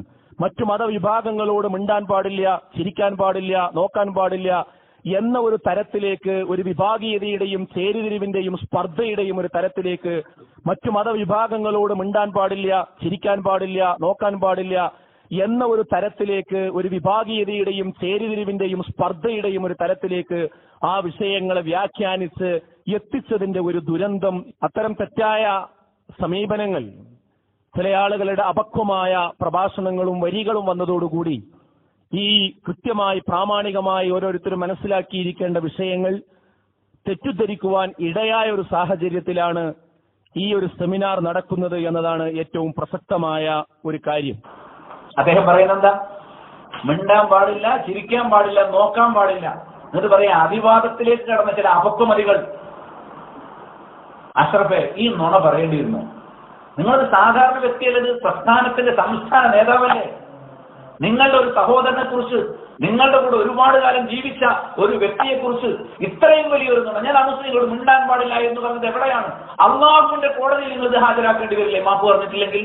അസറോട് ഞാൻ ചോദിക്കുന്നു. ചിരിക്കാൻ പാടില്ല എന്ന് ഞാൻ എവിടെയാണ് പറഞ്ഞത്? ആ വാചകം നിങ്ങൾ കേൾപ്പിക്കണം. ഒരു അമുസ്ലിമിനെ നോക്കാൻ പാടില്ല എന്ന് ഞാൻ എവിടെയാണ് പറഞ്ഞത്? ഇത്രയും കക്ഷിത്വം തലക്ക് കയറിയോ നിങ്ങൾ? അൽവലാഹു അൽബറാഹുൽ ഇസ്ലാം എന്നുള്ളത് പഠിക്കണം. നിങ്ങളത് പഠിച്ചോ? പഠിച്ചിട്ട് സംസാരിച്ചാൽ പോരെ. നിങ്ങൾ സംസാരിക്കാൻ ഏൽപ്പിച്ച ഫൈസൽ മൗലവി അത് പഠിച്ചിട്ടില്ല, ഷബീർ മദീൻ അത് പഠിച്ചിട്ടില്ല. കാരണം എന്താ? നിങ്ങളിത് കേട്ടു നോക്കൂ ഓരോന്നും, അല്ലേ? ഞാൻ നേരത്തെ കൃത്യമായിട്ട് പറഞ്ഞു, ഷിർക്ക് ചെയ്യുന്നവരോട് ചായ്വ് കാണിക്കാൻ പാടില്ല എന്ന ആയത്ത് അഷ്റഫ് പറയണം. അതേപോലെ അദ്ദേഹത്തിന്റെ പ്രസ്ഥാനത്തിന്റെ വക്താക്കൾ പറയണം. ആ ആയത്ത് നിങ്ങൾക്ക് കേരളത്തിൽ വായിക്കാൻ കഴിയുമോ? ഇനി ഇവരുടെ ഈ ഒരു പ്രസംഗത്തെ മാത്രം മുന്നിൽ വെച്ചിട്ട് ചില പ്രചാരവേലകൾ നടത്താൻ വേണ്ടി കേരളത്തിലുടനീളം പരിപാടി നടത്തുക, അതന്നെയാണ് ഇതിന്റെ ലക്ഷ്യമെന്ന് പറഞ്ഞിട്ട് അഷ്റഫ് സംസാരിക്കുന്നത് നമ്മൾ കേട്ടല്ലോ. ഇനി അത്തരം ക്ലാസ്സുകളിലെ ചില ക്ലാസ്സുകൾ വെച്ചിട്ട് ഷമീർ മദീൻ, അദ്ദേഹം എന്നെ കുറിച്ച് ഇറക്കിയ ആരോപണം എന്താ? നിങ്ങളൊന്ന് കേട്ടു നോക്കൂ. പരിശുദ്ധ ഖുർആനിന്റെ വചനങ്ങൾ ഉദ്ധരിച്ചുകൊണ്ട് ചിലർ പറയുന്നു ഇവിടെ വലാ ഉണ്ട്, ബറാ ഉണ്ട്, അതുകൊണ്ട് അമുസ്ലിം സുഹൃത്തുക്കളെ കണ്ടാൽ മിണ്ടാൻ പാടില്ല, അവരെ മുഖത്ത് നോക്കി ചിരിക്കുവാൻ പാടില്ല, അവർ ക്ഷണിച്ചാൽ ക്ഷണം സ്വീകരിച്ച് അവിടെ പോയി ഭക്ഷണം കഴിക്കാൻ പാടില്ല തുടങ്ങി ഇത്തരം നിരവധി കാര്യങ്ങൾ പറഞ്ഞുകൊണ്ട് ഇസ്ലാമിന്റെ വലായിനെയും ബറായിനെയും പറഞ്ഞ് പെരുപ്പിച്ച് എന്തോ വലിയ അപരാധമാണത് എന്ന് വരുത്തി തീർക്കുന്ന ചില സംസാരങ്ങൾ സോഷ്യൽ മീഡിയകളിലൂടെ പ്രചരിച്ചുകൊണ്ടിരിക്കുന്നു. പല ആളുകളും അത് പ്രചരിപ്പിച്ചുകൊണ്ടിരിക്കുന്നു. എന്താ ഈ മനുഷ്യൻ പറഞ്ഞത്? എന്തൊരു കളവാണ്! അഷ്റഫ് പറഞ്ഞ അതേ കളവ് ഷമീർ ഏറ്റു പറഞ്ഞു. കണ്ടാൽ മിണ്ടരുത്, ചിരിക്കരുത്, കൂടെ ഭക്ഷണം കഴിക്കരുത്. ഷമീറിനോട് ഞാൻ ചോദിക്കുന്നു, കണ്ടാൽ മിണ്ടരുത് എന്നെന്റെ പ്രഭാഷണത്തിൽ എവിടെ? ചിരിക്കരുത് എന്നെന്റെ പ്രഭാഷണത്തിൽ എവിടെ? കൂടെ ഭക്ഷണം കഴിക്കരുത് എന്നെന്റെ പ്രഭാഷണത്തിൽ എവിടെ? എന്തിനാണ് ഇങ്ങനെ പറഞ്ഞത്? അപ്പൊ ഇത് അഷ്റഫിന് പറ്റിയ ഒരു അബദ്ധമല്ല. മനഃപൂർവ്വം ഒരു സംഘടനാ സംവിധാനം ഉപയോഗിച്ച് കളവ് പ്രചരിപ്പിക്കുന്ന നിങ്ങൾക്ക് പരിചയമുള്ള പതിവായ കുതന്ത്രങ്ങൾ അത് കണ്ടുപഠിച്ചിട്ടാണ് ആ ഏർപ്പാട് നിർത്തി അവിടെ നിന്ന് ഇറങ്ങിപ്പോകുന്നത്. ഞാനും എന്നെപ്പോലുള്ള പല സുഹൃത്തുക്കളും നിങ്ങൾ എങ്ങനെ പ്രവർത്തിക്കുമെന്ന് ഞങ്ങൾക്കറിയാം. മനഃപൂർവ്വം ഒരു സിസ്റ്റത്തിലൂടെ സാധുക്കളും നിഷ്കളങ്കരുമായ ആളുകളുടെ നാവുകളിലൂടെ പോലും നിങ്ങൾ ഈ കളവുകൾ പ്രചരിപ്പിച്ചുകൊണ്ടിരിക്കുന്നു. ക്ലിപ്പുകളായി സോഷ്യൽ മീഡിയയിലൂടെ നിങ്ങൾ പ്രചരിപ്പിച്ചുകൊണ്ടിരിക്കുന്നു. പക്ഷേ എന്റെ സംസാരത്തിൽ എവിടെയും ഞാനൊരു അവിശ്വാസിയെ കണ്ടാൽ മിണ്ടരുത്, നിരുവാധികമായിട്ട് ചിരിക്കരുത്, ഒരിക്കലും അവരുടെ കൂടെ ഭക്ഷണം കഴിക്കരുത് എന്ന് പറഞ്ഞിട്ടുണ്ടോ? ഇല്ല. അപ്പൊ കളവ് പറയാം, ശത്രുക്കൾ പറയുന്നത് ഏറ്റു പറയും. ഇതാണ് ഈമാനുള്ളൊരു പരിപാടി. നിങ്ങൾക്കും ഭാര്യയും മക്കളൊക്കെ അല്ലേ, നിങ്ങൾക്ക് കുടുംബമല്ലേ? ഒരുപക്ഷെ നിങ്ങൾക്ക് ഇത്തരം പ്രചാര വേലകൾ നടത്തിയാൽ ഫൈസൽ മൗലവി പറഞ്ഞ പോലെ വേണമെങ്കിൽ നാട്ടിൽ നിന്ന് പുറത്താക്കാം, വേറെ ചില ആളുകൾ ചിന്തിക്കുന്ന പോലെ ജയിലിൽ അടയ്ക്കാം. അതുകൊണ്ടൊക്കെ സലഫിയത്ത് ഉൾക്കൊള്ളുന്ന ആളുകൾ പിന്മാറുമെന്ന് നിങ്ങൾ തെറ്റിദ്ധരിച്ചു. ഭീഷണിപ്പെടുത്തിയിട്ട് ഹക്ക് ഉൾക്കൊള്ളുകയും പ്രചരിപ്പിക്കുകയും ചെയ്യുന്ന കാര്യത്തിൽ നിന്ന് പിന്മാറാനാ? നിങ്ങൾക്ക് ചിലപ്പം കുറച്ച് 10-100 ആളുകൾ മുന്നിൽ നിന്നിട്ട് ഒരു സംഘടനാ സെറ്റപ്പിന്റെ മികവും അതിന്റെ സംവിധാനങ്ങളും എല്ലാം കണ്ട് സംസാരിക്കുമ്പോൾ നിങ്ങളാണ് ഈ പ്രപഞ്ചത്തിൽ എല്ലാവരുടെയും യജമാനന്മാരെന്ന് തോന്നിപ്പോകും. അങ്ങനെയുള്ള അധികാര സ്വരത്തിലുള്ള ജന്മി സ്വഭാവത്തിലുള്ള ആ സംസാരമുണ്ടല്ലോ, മറ്റുള്ള അയാളെ പുറത്താക്കണം, അയാളെ അകത്താക്കണം, ഇവരൊക്കെ നാട് വിട്ടുപോവാണ് നല്ലത്, അങ്ങനെ തീരുമാനമെടുക്കുന്ന ജന്മിത്ത സ്വഭാവത്തിലുള്ള സംസാരമുണ്ടല്ലോ ഫൈസൽ മുസ്ലിയാരെ, അതൊക്കെ നിർത്തണം നല്ലത്. നിങ്ങൾക്ക് തന്നെയാണത് മോശം. നിങ്ങൾ ഉൾക്കൊള്ളുന്ന എന്ന് അവകാശപ്പെടുന്ന സലഫിയത്തിനോട് ഒരിക്കലും യോജിച്ചതല്ല എന്ന് വളരെ വിഷമത്തോടുകൂടി എനിക്ക് പറയേണ്ടി വന്നത്. ഇനി അഷ്റഫിനോടും ഷമീറിനോടും ഫൈസൽ മുസ്ലിയാരോടൊക്കെ എനിക്ക് ചോദിക്കാനുള്ളത്, ഇത് തന്നെയല്ലേ മുമ്പ് KNM ചെയ്തത് അല്ലേ? നിങ്ങൾ ബ്ലാങ്ക് പേപ്പർ തുടങ്ങാന്നൊക്കെ പറഞ്ഞിട്ട് വന്നിട്ട് ആ ബ്ലാങ്ക് പേപ്പർ മുക്കിയെന്ന് മാത്രമല്ല, ഇപ്പൊ KNMന്റെ അതേ സെറ്റപ്പിന്റെ ഫോട്ടോസ്റ്റാറ്റ് എടുത്തിട്ട് അത് അതേപോലെ അനുകരിക്കുന്ന ഒരു രീതിയാണ് എന്നുള്ളത് തുറന്നു കാണിക്കേണ്ടി വന്നിരിക്കുക. കാരണം ജിന്നിനോട് സഹായം തേടുന്നുണ്ട്, ശിർക്ക് ചെയ്യുന്നുണ്ട് എന്ന് തൗഹീദുള്ള സലഫികളായ ആളുകളെ കുറിച്ച് ആക്ഷേപിച്ച് KNMലെ ചില കുതന്ത്രക്കാരായ ആളുകൾ പ്രചാരവേലകൾ നടത്തിയപ്പോ അവര് അള്ളാനെ മാത്രമേ വിളിച്ചു പ്രാർത്ഥിക്കാവുന്നുള്ള ഖുർആൻ ആയത്തോതി എത്ര വലിയ തെറ്റിദ്ധരിപ്പിക്കൽ നടത്തി, വിഷയവുമായി യാതൊരു ബന്ധവുമില്ലാത്ത. ഇതേപോലെ വിഷയവുമായി ബന്ധമുള്ള കാര്യങ്ങൾ ചർച്ച ചെയ്യാൻ കൂട്ടാക്കാതെ അന്യായമായ തട്ടിപ്പ് ഒരിക്കലും അല്ലാതെ എവിടെയാണ് നമ്മൾ ചിരിക്കരുത്, നോക്കരുത്, അതേപോലെ തന്നെ അവരോട് മിണ്ടരുത്, അവരെ കൂടെ ഇരിക്കരുത് എന്നൊക്കെ വളരെ വ്യാപകമായി പൊതുവായ അർത്ഥത്തിൽ പറഞ്ഞിരിക്കുന്നു എന്ന് തെറ്റിദ്ധരിപ്പിച്ച് എന്തൊരു കാര്യലാഭമാണ് ഇതിലൂടെ നിങ്ങൾ നേടാനിരിക്കുന്നത്? യഥാർത്ഥത്തിൽ ഇത് അഖീദയുമായി ബന്ധപ്പെട്ട ഒരു വിഷയമാണ്, നമ്മുടെ തൗഹീദിനെ ബാധിക്കുന്ന ഒരു വിഷയമാണ്. നിങ്ങളൊന്ന് ആലോചിച്ച് നോക്കൂ. നമ്മളെ സംബന്ധിച്ചിടത്തോളം നമ്മുടെ നാട്ടിലെ കള്ളുകുടിയന്മാരെ സ്നേഹിക്കാൻ ആർക്കും സ്വന്തം വാപ്പയാണ് കള്ളുകുടിയനെങ്കിലും ആ കാരണം കൊണ്ട് വാപ്പാരെ വെറുക്കുന്ന ആൾക്കാരുണ്ട് അല്ലെ? പലിശയുമായി ബന്ധപ്പെടുന്ന ആളുകളോട് നമുക്ക് വെറുപ്പുണ്ടാകാറുണ്ട്, സ്വർഗഭോഗികൾ വെറുക്കാറുണ്ട്, വ്യഭിചാരികൾ വെറുക്കാറുണ്ട്.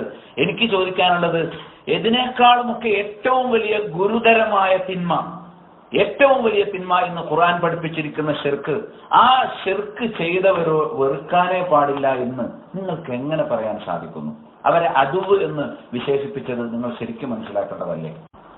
ഇനി ഷമീർ മദനി പറയുന്ന മറ്റൊരു വാക്ക് നിങ്ങൾ കേൾക്കും, അദ്ദേഹം സംസാരിക്കുന്ന കേട്ടോ നിങ്ങൾ. ഒന്ന് വലാ ബറാ, ആദർശത്തിന്റെയും അഖീദയുടെയും ദീനിന്റെയും പേരിലുള്ള ബന്ധം അത് എല്ലാ വിഭാഗത്തിനും ഇല്ലേ? ഒരു ഹൈന്ദവ സുഹൃത്തിന് തന്റെ ഹൈന്ദവ ആദർശ ബന്ധുവായ ഒരു സുഹൃത്തിനോടുള്ള ബന്ധമായിരിക്കോ ഒരു മുസൽമാനോടുള്ള ബന്ധം? അല്ല. എല്ലാവർക്കും അറിയാം, ഒരു ക്രിസ്ത്യാനിക്ക് തന്റെ ആദർശം സ്വീകരിച്ച ക്രൈസ്തവനോടുള്ള ബന്ധമായിരിക്കോ അയൽവാസിയായ ഹിന്ദുവിനോടും മുസൽമാനോടും ഉള്ളത്? ആ അയൽപക്ക ബന്ധത്തെക്കാൾ ഉപരിയായി അവർ തമ്മിൽ ഒരു ആദർശ ബന്ധമുണ്ട്. ഇത് തന്നെയാണ് ഇസ്ലാമിന്റെ അഖീദയും ആദർശവും സ്വീകരിച്ച ആളുകളോട് അവർ ഏത് നാട്ടുകാരായിക്കൊള്ളട്ടെ, ഏത് പ്രദേശത്തും ഏത് ഭാഷ സംസാരിക്കുന്നവരുമായിരുന്നാലും അവർ തമ്മിൽ ഒരു ആദർശ ബന്ധമുണ്ട്. എന്നാൽ ആദർശ ബന്ധം സ്വീകരിക്കാത്ത ആളുകൾ എല്ലാവരും ആദർശത്തിന്റെ ശത്രുവാണ് എന്നല്ലാതെ അതിനപ്പുറത്ത് മാനുഷികമായ പരിഗണനകളൊന്നുമില്ലാതെ അവരെ ശത്രുക്കളെ പോലെ കാണണം, അവരോട് അനീതിയോടുകൂടി പെരുമാറണം, രഞ്ജിപ്പിലും മമതയിലും വർത്തിക്കണമെന്നുള്ള ആ പ്രമാണത്തിന്റെ പാഠങ്ങളൊന്നും സ്വീകരിക്കേണ്ടതില്ല എന്ന രൂപത്തിൽ ഒരിക്കലും ഒരു മുസൽമാന് സ്വീകരിക്കുവാൻ സാധിക്കുകയില്ല. കണ്ടോ എന്താ പറയുന്നത്? ഒരു ഹൈന്ദവ സുഹൃത്തിന് ഹൈന്ദവനോടുള്ള ബന്ധമാണോ ഒരു ക്രിസ്ത്യാനിയോടും മുസ്ലിമിനോടും ഉണ്ടാവുക? ഷമീർ മദനി ചോദിക്കാണ്. അതിനപ്പുറത്ത് ഒരു ആദർശബന്ധം ഉണ്ടാവുകയില്ലേ? പിന്നെ അദ്ദേഹം ചോദിക്കുന്നു, ക്രിസ്ത്യാനിക്ക് ക്രിസ്ത്യാനിയുള്ള സ്നേഹം മുസ്ലിമിനോടും ഹിന്ദുവിനോടും ഉണ്ടാകുമോ? ആ അയൽപക്ക ബന്ധത്തെക്കാൾ ഉപരിയായ ഒരു ആദർശബന്ധം ആ ക്രിസ്ത്യാനിയോട് ഉണ്ടാകുമല്ലോ. ഷമീർ മദീനി ഈ പ്രസംഗം നടത്തി അവിടെ അവസാനിപ്പിക്കണ്ടേ? ഇത് തന്നെയല്ലേ എന്റെ സംസാരത്തിലും വന്നിട്ടുള്ളൂ. എന്റെ സംസാരത്തിൽ ഇതിനപ്പുറത്ത് മറ്റ് ഏതെങ്കിലും ഒരു സത്യവിശ്വാസിക്ക് സത്യവിശ്വാസിയോട് മാത്രം ഉണ്ടായിരിക്കേണ്ട ബന്ധം അത് മറ്റുള്ളവരോട് ഉണ്ടാവുകയില്ല. അവിടെ ഇതര മതസ്ഥരെന്നുള്ളതല്ല, മുസ്ലിമാണ് എന്ന് പറയുന്ന ഖബർ പൂജകനോട് പോലും ഉണ്ടാവുകയില്ല, മതരാഷ്ട്രവാദികളായ മൗദൂദിസ്റ്റുകൾ ഉണ്ടാവുകയില്ല, ഒരു മുവഹിദിനോടുള്ള അതേ ബന്ധമുണ്ടാകുമോ?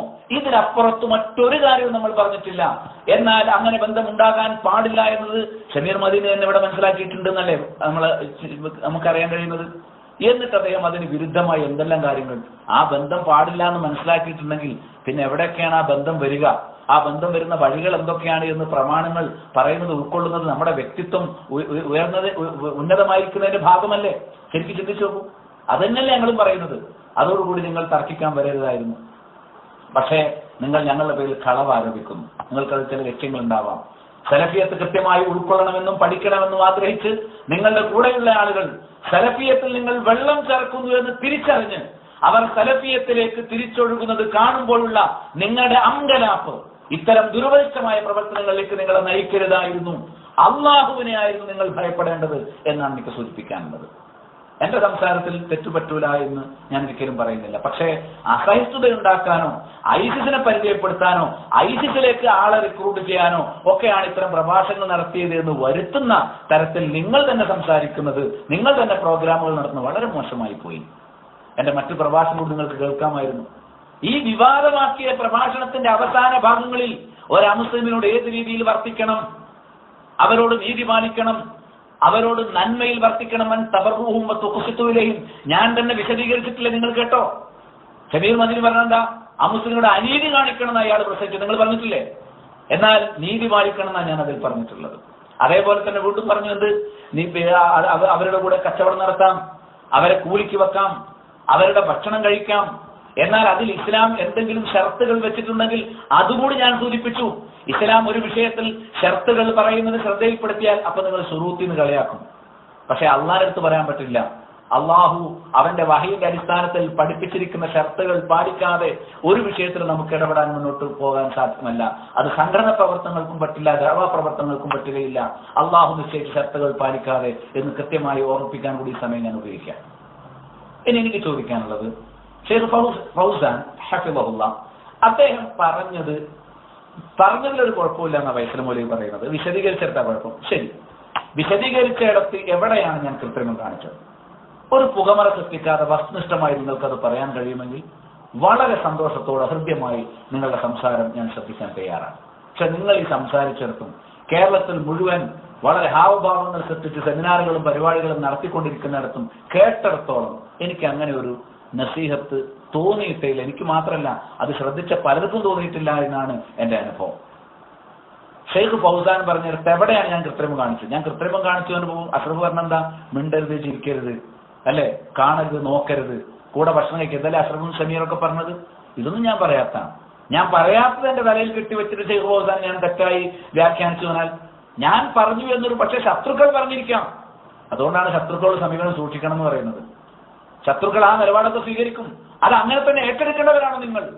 അവിശ്വാസത്തോടുള്ള ബറായിനേക്കാൾ ഏറെ സലഫിയത്ത് പറയുന്നവരോട് സംഘടനയുടെ പേരിൽ ബറാവ് പാലിക്കാനാണോ നിങ്ങൾ നിങ്ങളുടെ അനുയായികളെ പരിചയപ്പെടുത്തിക്കൊണ്ടിരിക്കുന്നത്, അണികളെ പരിശീലിപ്പിച്ചുകൊണ്ടിരിക്കുന്നത് എന്നാണ് എനിക്ക് ചോദിക്കേണ്ടി വന്നത്. യാ അയ്യുഹല്ലദീന ആമനൂ, ഓ സത്യവിശ്വാസികളെ, കൂനൂ ഖവ്വാമീന ലില്ലാഹ്, നിങ്ങൾ അല്ലാഹുവിന് വേണ്ടി നേരെ ചൊവ്വേ നിലകൊള്ളണം, ശുഹദാ, സാക്ഷികളായി, ബിൽ ഖിസ്ത്, നീതി അനുസരിച്ച് നിലകൊള്ളണം. എന്റെ ഈ സംസാരവുമായി ബന്ധപ്പെട്ട് കേരളത്തിൽ നിങ്ങൾ സംഘടിപ്പിക്കുന്ന പ്രചാരവേലകളിൽ ഈ നീതി നിങ്ങൾ പാലിച്ചിട്ടുണ്ടോ? വലാ യജ്രിമന്നകും ശനആനു ഖൗം അലാ അല്ലാ തഅദിലു, ഒരു ജനതയോടുള്ള അമർഷം അവരോട് നീതി പാലിക്കാതിരിക്കാൻ നിങ്ങളെ പ്രേരിപ്പിക്കാതിരിക്കട്ടെ. ഇനിയിപ്പോ എന്നോടോ ഞാൻ ഉൾക്കൊള്ളുന്ന ഏതെങ്കിലും സംവിധാനത്തോടോ നിങ്ങൾക്കൊരു അമർഷം ഉണ്ടെന്ന് വിചാരിക്കാം, എന്നാലും അനീതി കാണിക്കുന്നത് മോശല്ലേ അഷ്റഫേ? അത് മോശല്ലേ ഷമീറെ? അത് മോശല്ലേ ഫൈസൽ മുസ്ലിയാരെ? അതാണ് എനിക്ക് ചോദിക്കാനുള്ളത്. എഴുതിലൂ, നിങ്ങൾ നീതി പാലിക്കുവിൻ. എന്റെ ഈ സംസാരം ആത്മാർത്ഥമായി, ഈ സംസാരം കേൾക്കുന്ന മുഴുവൻ ആളുകളും പൂർണ്ണമായി ശ്രദ്ധിക്കണം. ഞാൻ പറയുന്നതിൽ എന്തെങ്കിലും വ്യക്തിപരമായ താല്പര്യങ്ങളോ അതേപോലെ തന്നെ ഏതെങ്കിലും നിലക്ക് ഭൗതിക അജണ്ടയുടെ അടിസ്ഥാനത്തിലുള്ള വൈകാരികതയോ വന്നിട്ടുണ്ടോ? അതല്ല, വ്യക്തമായി ഒരു പ്രസ്ഥാനത്തിന്റെ സംവിധാനം ഉപയോഗിച്ചുകൊണ്ട് മനഃപൂർവ്വം നടത്തുന്ന കള്ളപ്രചാരണങ്ങൾ ചൂണ്ടിക്കാട്ടുകയാണോ ഞാൻ ചെയ്യുന്നത് എന്ന് നിങ്ങളൊന്ന് മനസ്സിരുത്തി ശ്രദ്ധിക്കണമെന്നാണ് എനിക്ക് പറയാനുള്ളത്.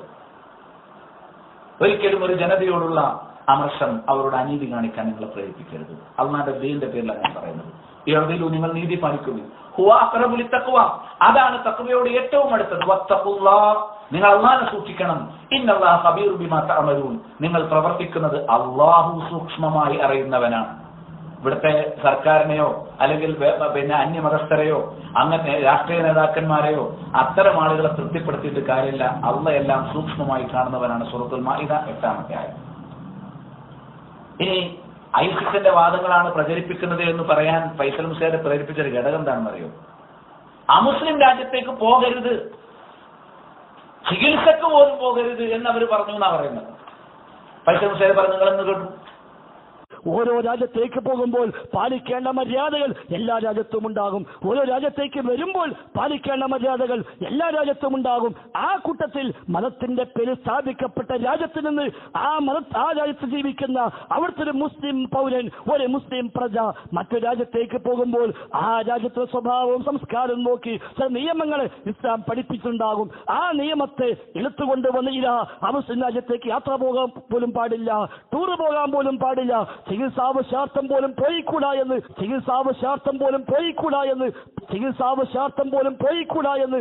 പറയുന്നുവെങ്കിൽ സഹോദര, ഇസ്ലാം ഒരിക്കലും ആ രീതി പഠിപ്പിച്ചിട്ടില്ല. അങ്ങനെ ഒന്നും ഇസ്ലാമിൽ ഇല്ല എന്നുള്ളത് നമ്മൾ തിരിച്ചറിയുക. അതുകൊണ്ട് അതൊന്നുമല്ല സഹോദരങ്ങളെ സലഫിയത്ത്, അതൊന്നുമല്ല. മുസ്ലിയാരെ, പച്ചക്കളവല്ലേ നിങ്ങൾ പറഞ്ഞത്? അമുസ്ലിം രാജ്യത്തേക്ക് ഒരിടത്തും പോകരുത് പറഞ്ഞിട്ടുണ്ടോ? ചികിത്സക്ക് പോലും പോകരുതെന്ന് ഞാൻ പറഞ്ഞു? ഇല്ല.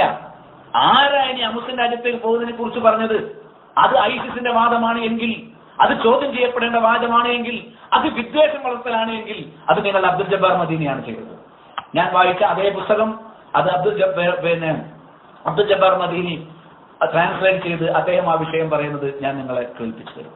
അതേപോലെ തന്നെ അബൂബക്കർ സലഫി നിങ്ങളുടെ കൂടെയുള്ള പണ്ഡിതനല്ലേ, അദ്ദേഹമാണ് പറഞ്ഞത് ദീനനുസരിച്ച് ജീവിക്കാൻ പറ്റുമെങ്കിൽ നാട് വിടണം.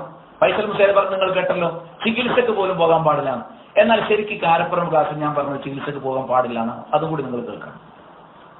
പിന്നെ വിനോദയാത്രയ്ക്ക് വേണ്ടി കാഫറുകളുടെ രാജ്യത്തേക്ക് യാത്ര പോവാ, ദുനിയാവിന്റെ ആസ്വാദനങ്ങൾക്ക് വേണ്ടി, അത് പാടില്ല. ഇത് ചികിത്സ പോലുള്ള കാര്യങ്ങൾക്ക് ഇളവുണ്ടെന്നുള്ള നമ്മൾ നേരത്തെ പറഞ്ഞു കഴിഞ്ഞു. അതല്ലാത്ത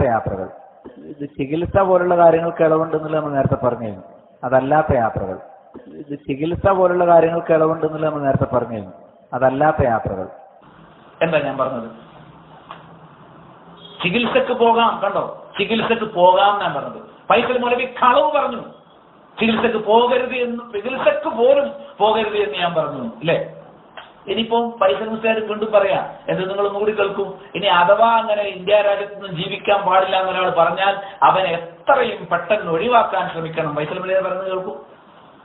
മുസ്ലിമീങ്ങൾ ഇസ്ലാമിനെ പരിചയപ്പെടുത്തുന്ന വേദികളിൽ വല്ല പ്രശ്നമുണ്ടെങ്കിൽ ഭരണകൂടം അതിന് കാവൽ നിൽക്കുന്ന ഇവിടുത്തെ ഭരണകൂട വ്യവസ്ഥ അതിന് പോലീസിനെയും നിയമപാലകരെയും പറഞ്ഞയച്ച് അതിന് സംരക്ഷണം നൽകുന്ന ഒരു ഭരണ വ്യവസ്ഥയുള്ള രാജ്യത്ത് ജീവിക്കാൻ പാടില്ല പറഞ്ഞാൽ അവനെത്രയും പെട്ടെന്ന് ഇവിടുന്ന് ഒഴിവാക്കാൻ ശ്രമിക്കാന്നല്ലാതെ അത് മുസ്ലിമുകൾ ഏറ്റെടുക്കേണ്ടുന്ന ഒരു ഫത്വയായി, ഒരു അധ്യാപനമായി, ഇസ്ലാമിന്റെ അധ്യാപനമായി നമ്മളാരും കാണേണ്ടതില്ല. അപ്പൊ അദ്ദേഹം എന്താ പറഞ്ഞത്?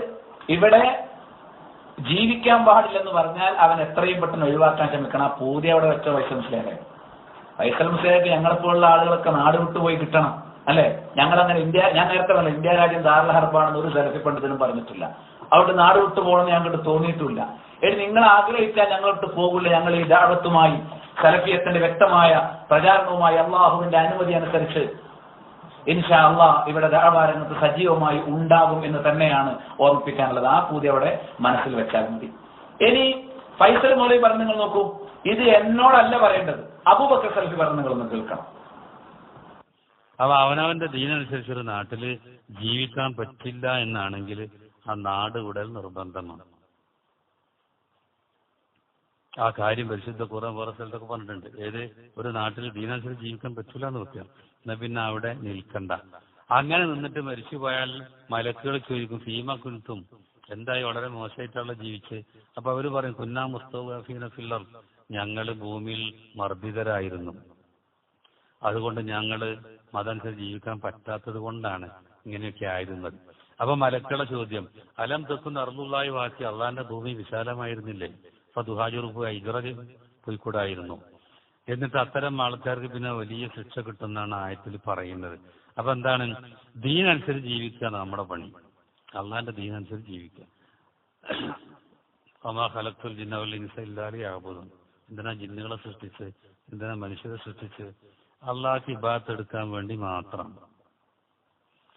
അതിന് പറ്റില്ലെങ്കിൽ ആ നാട് ഒഴിവാക്കണം, ഇവിടെ തന്നെ നിൽക്കണം എന്നില്ല. അതുകൊണ്ടാണ് പണ്ട് കാലത്ത് ഹിജ്റ, വീടും വിലപ്പെട്ടതൊക്കെ കുടുംബങ്ങളും സ്വത്തും എല്ലാം ഒഴിവാക്കിയിട്ട് അവര് പോയത് എന്തിനാന്ന് ചോദിച്ചാൽ ഇതാണ്. കേട്ടല്ലോ എന്താ അബൂബക്കർ പറഞ്ഞത്? ദീൻ അനുസരിച്ച് ജീവിക്കാൻ പറ്റില്ലെങ്കിൽ നാട് വിടണം. അതിനല്ലേ ഞാൻ പറഞ്ഞിട്ടുള്ളൂ. ഞാൻ പറഞ്ഞത് തൊട്ടൊന്ന് കേട്ടോ. ഇസ്ലാമിന് ഉൾക്കൊള്ളാവുന്ന ഒരു നാട്ടിലേക്ക് പോകാൻ സൗകര്യം ഉണ്ടെങ്കിലും അത് സ്വീകരിക്കാതിരിക്കും. ഇസ്ലാമിനെ പണയം വെച്ച് ജീവിക്കേണ്ട ഒരു നാട്ടിൽ ജീവിക്കുക എന്നുള്ളത് പാടില്ലാത്തതാകുന്നു. ഇസ്ലാമിനെ പണയം വെച്ച് ജീവിക്കേണ്ട ഒരു നാട്ടിൽ ജീവിക്കുക എന്നുള്ളത് പാടില്ലാത്തതാകുന്നു. കാരണം അള്ളാഹ് ചോദിക്കും, നിനക്ക് ഇസ്ലാം ഉൾക്കൊണ്ട് ജീവിക്കാൻ ലോകത്ത് വേറെ സ്ഥലം ഉണ്ടായിരുന്നില്ലേ, ഭൂമി വിശാലമായിരുന്നില്ലെന്ന് ചോദിക്കും. അപ്പൊ നമുക്ക് ഉത്തരം പറയാൻ കഴിയില്ല. സൂറത്തുൻ നിസായിലെ 97-98 ആയത്തുകൾ അതിന് തെളിവായിട്ട് നമ്മൾ വായിച്ചു. കണ്ടോ ഞാൻ എന്താ പറഞ്ഞത്? പണയം വെച്ച് ജീവിക്കാൻ കഴിയില്ലെങ്കിൽ നാട് വിടണം.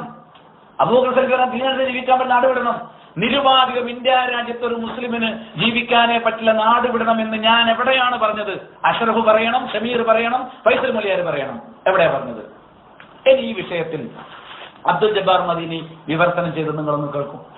അദ്ദേഹം ഷെയ്ഖ് ഫൗസാന്റെ ഗ്രന്ഥം വലാൽ ബറാൽ അത് വിവർത്തനം ചെയ്തിടത്ത് അതിന് 21-ാമത്തെ പേജ്, 21-ാമത്തെ പേജിൽ കാണാം 3 കുഫറിന്റെ നാടുകളിലേക്കുള്ള ഉല്ലാസയാത്ര. ശരിക്കും കേൾക്കണം. ചികിത്സ, കച്ചവടം, അവിശ്വാസികളുടെ നാടുകളിലേക്ക് യാത്ര ചെയ്താൽ മാത്രം ലഭിക്കുന്ന ഉപകാരപ്രദമായ വിദ്യാഭ്യാസം എന്നീ നിർബന്ധ സന്ദർഭങ്ങളിലല്ലാതെ ശത്രുവിന്റെ നാട്ടിലേക്ക് യാത്ര പാടുള്ളതല്ല. ആവശ്യാനുസരണം മാത്രമാണ് പ്രസവയാത്ര. ആവശ്യം തീർന്നാൽ മടങ്ങൽ നിർബന്ധമാണ്. ഇത്തരം യാത്രാവേളകളിൽ തന്റെ ദീൻ പ്രകടിപ്പിക്കുക, ദീനിൽ പ്രതാപം കാണിക്കുക, ശത്രുവിന്റെ കുതന്ത്രങ്ങളിൽ നിന്നും ഉപജാപങ്ങളിൽ നിന്നും കരുതിയിരിക്കുവാനെന്നോണം തിന്മയുടെ വേദികളിൽ നിന്ന് വിട്ടുനിൽക്കുക എന്നതെല്ലാം നിബന്ധനയാക്കപ്പെടും. ഈ പ്രകാരം പ്രബോധനത്തിനും അതേപോലെ തന്നെ ദീനി പ്രചാരണത്തിനുമൊക്കെ വേണ്ടി നിങ്ങൾക്ക് എന്ത് ചെയ്യാം? യാത്ര പോകാം. ഇതല്ലേ ഞാൻ പറഞ്ഞത്? ഈ പുസ്തകം തന്നെ ഞാൻ വായിച്ചതും ഇതന്നെ പറഞ്ഞിട്ടുള്ളൂ. ഇത് എന്റെ സ്വന്തം ആശയമായിട്ട് എന്തിനാണ് ഫൈസൽ മുസ്ലിയാരെ നിങ്ങൾ ഇങ്ങനെ മറുപടി കൂട്ടുന്നത്?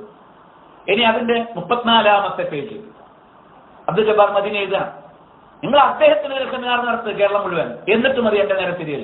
ഞാൻ കാരപ്പനന്തൂർ പ്രസംഗങ്ങൾ നടത്തിയിട്ടുള്ളൂ. ഇതെത്ര കൊല്ലമായി നിങ്ങൾ പ്രചരിപ്പിച്ചുകൊണ്ടിരിക്കുന്നു അല്ലെ? CP സലീമിനെ പോലുള്ള ആളുകൾ ഈ പുസ്തകത്തിന്റെ കോപ്പി വിദേശത്ത് നിന്ന് കൊണ്ടുവന്ന് ഇവിടെ പലർക്കും കൊടുത്തിട്ടില്ലേ? എന്റെ കൈവശം വരെ കിട്ടിയിട്ടില്ലേ? നിങ്ങൾ ആലോചിച്ച് നോക്കൂ. വിശ്വാസികൾ വലാ വെച്ചു കൊടുക്കുന്ന പ്രകടരൂപങ്ങൾ: 1, ആദർശ സംരക്ഷണാർത്ഥം ഹിജറ പോകൽ. ദീൻ ബലി നൽകേണ്ട സന്ദർഭങ്ങളിൽ തങ്ങളുടെ ആദർശം സംരക്ഷിക്കുവാൻ അവിശ്വാസികളുടെ നാടുകളിൽ നിന്ന് മുസ്ലിം നാടുകളിലേക്ക് പലായനം ചെയ്യുന്നതിനാണ് ഹിജറ എന്ന് പറയുക. അങ്ങനെ പോയിട്ടില്ലെങ്കിൽ നേരത്തെ അബൂബക്കർ സലഫി പറഞ്ഞ പോലെ എന്താണ്? അബൂബക്കർ സലഫി ഈ വിഷയത്തിൽ ആദ്യഘട്ടത്തിൽ പറഞ്ഞിരുന്ന കാര്യം എന്താണ്? അത് നിങ്ങൾ കേൾക്കണം. അബൂബക്കർ സലഫി പറഞ്ഞത് ദീൻ കേട്ടല്ലോ, ദീനനുസരിച്ച് ജീവിക്കാൻ പറ്റില്ലെങ്കിൽ നാട് വിടണം എന്നാണ്. അത് തന്നെ ഇവിടെ പറഞ്ഞിട്ടുള്ളൂ. അതിനകത്തെ ആയത്തും ഓതി. ആ ആയത്തിനെ ഞാൻ ഓതിയത്, ആ ആയത്ത് തന്നെയാണ് ഞാനും ഓതിയത്. പണയം വെച്ച് ജീവിക്കാൻ കഴിയില്ലെങ്കിൽ നാട് വിടണമെന്ന് മാത്രമേ ഞാൻ പറഞ്ഞിട്ടുള്ളൂ. അപ്പൊ യഥാർത്ഥത്തിൽ ഞാൻ എന്താണ് പറഞ്ഞത് അത് അതേപോലെ പറയാനും കളവ് നിർത്തിവെക്കാൻ നിങ്ങൾക്ക് സാധിക്കുമോ? അതല്ല, സംഘടനയുടെ പേരിലുള്ള ബറാ നിമിത്തം ആ ബറാ നിങ്ങൾ ഈ ഉള്ളവനോട് ഇനിയും തുടരുമോ? അതാണ് എനിക്കറിയേണ്ടത്. ഇനി നിങ്ങൾ നോക്കൂ, അൽമനാർ 1989 അന്ന് അവിഭക്ത മുജാഹിദ് എന്ന് പറയണം. ഇന്ന് കാണുന്ന ഗ്രൂപ്പുകളൊന്നും അന്നില്ല. ആ അൽമനാറിൽ എന്താണ്? അൽമനാറിൽ അന്നത്തെ എഡിറ്റർ ആദരണീയനായ KP മുഹമ്മദ് മൗലവി, അദ്ദേഹം മുജാഹിദ് പ്രസ്ഥാനത്തിന്റെ ജനറൽ സെക്രട്ടറി ആയിരുന്ന കാലത്ത് അദ്ദേഹം എഡിറ്ററായ അൽമനാറിൽ അതിന്റെ എഡിറ്റോറിയൽ നിങ്ങൾ വായിക്കണം.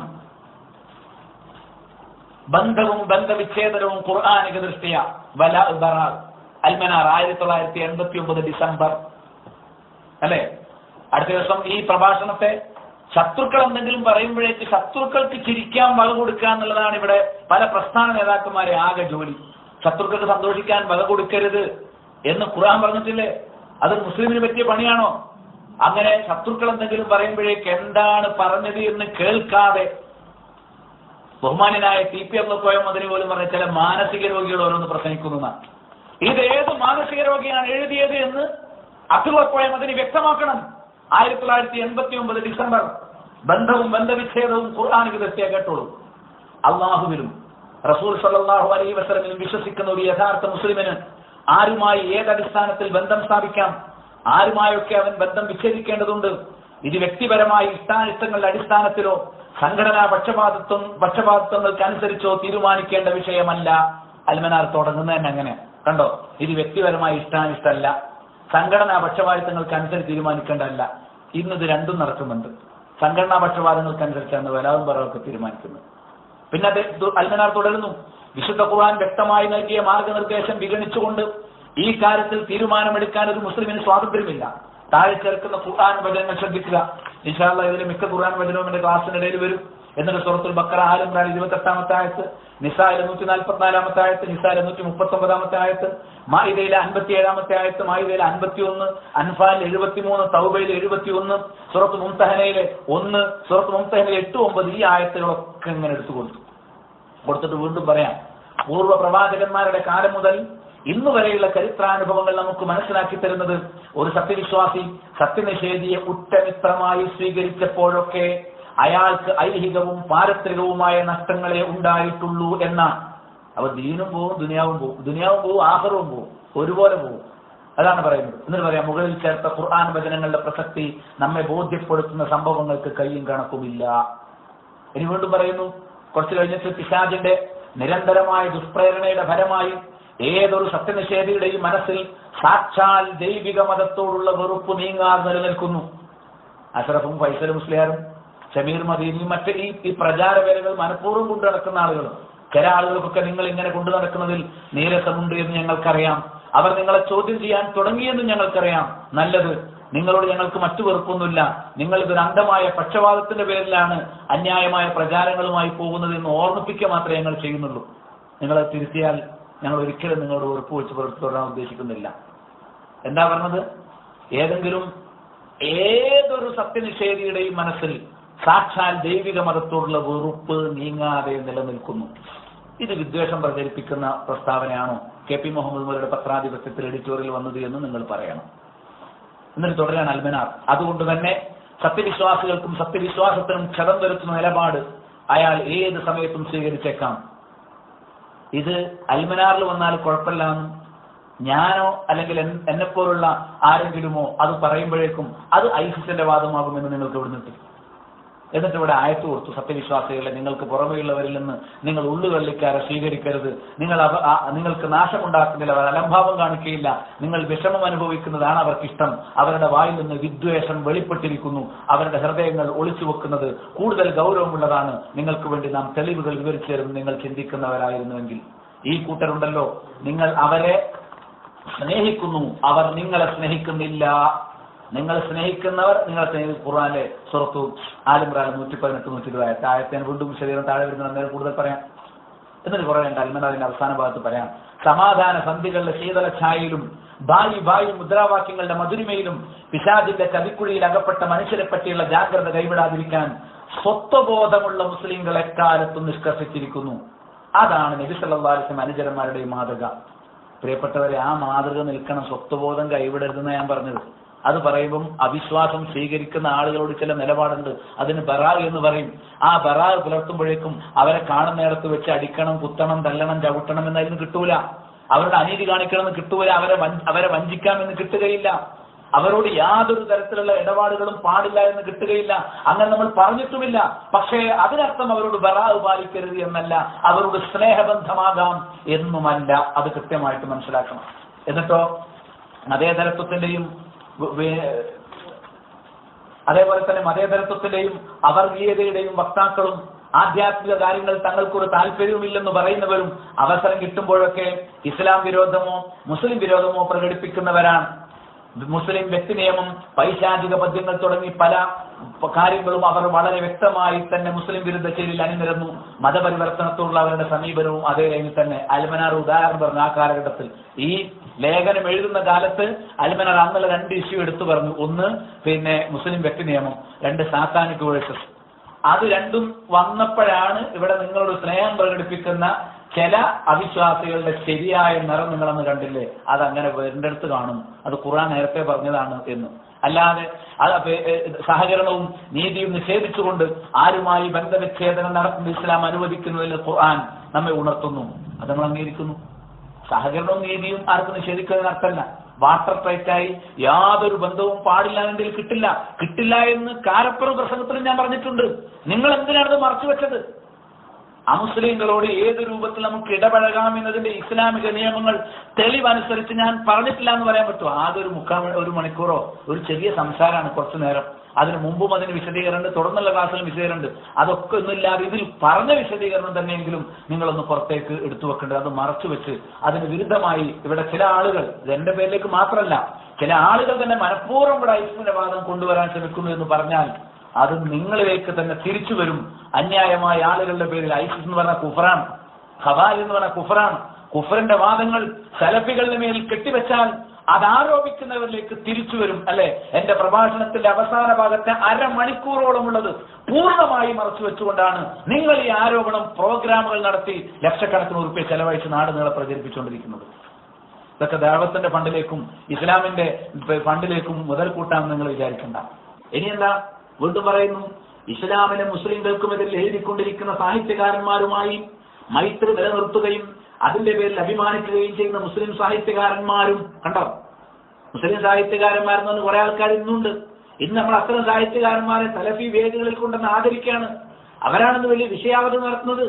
അവരാണ് ഇസ്ലാമിക പ്രമാണങ്ങളെ സലഫികളുടെ വേദികളിൽ സമ്മേളനങ്ങളിൽ വന്ന് ആക്ഷേപിക്കുന്നത്, ഹദീസുകളെ തള്ളിപ്പറയുന്നത്, പ്രമാണങ്ങളെയും സഹാബത്തിനെയും അവമതിക്കുന്നത്. ഇത്തരം ആളുകൾക്ക് സ്നേഹം കൊടുക്കുന്നു. അന്ന് അൽമനാർ എഴുതി ഇത്തരം സാഹിത്യകാരന്മാരെ സൂക്ഷിക്കണം. ഇന്ന് അൽമനാറിന്റെ ആൾക്കാർ തന്നെയാണ് ഇത്തരം സാഹിത്യകാരന്മാരെ കൊണ്ടുവന്നിട്ട് എന്ത് ചെയ്യുന്നത്, നമ്മുടെ നാട്ടിൽ ഏറ്റവും മോശമായ കാര്യങ്ങൾ പറയാൻ സലഫിയത്തിന്റെ വേദി എന്ന പേരിലുള്ള വേദികൾ വിട്ടുകൊടുക്കുന്നത്. വീണ്ടും അൽമനാർ പറഞ്ഞില്ലേ, ഇസ്ലാമിക ആദർശങ്ങളെ അപഹസിക്കുന്ന കലാപരിപാടികൾ ആവിഷ്കരിക്കുന്ന കലാകാരന്മാരുമായി മൈത്രി ബന്ധം സ്ഥാപിക്കുന്ന മുസ്ലിം കലാകാരന്മാരും.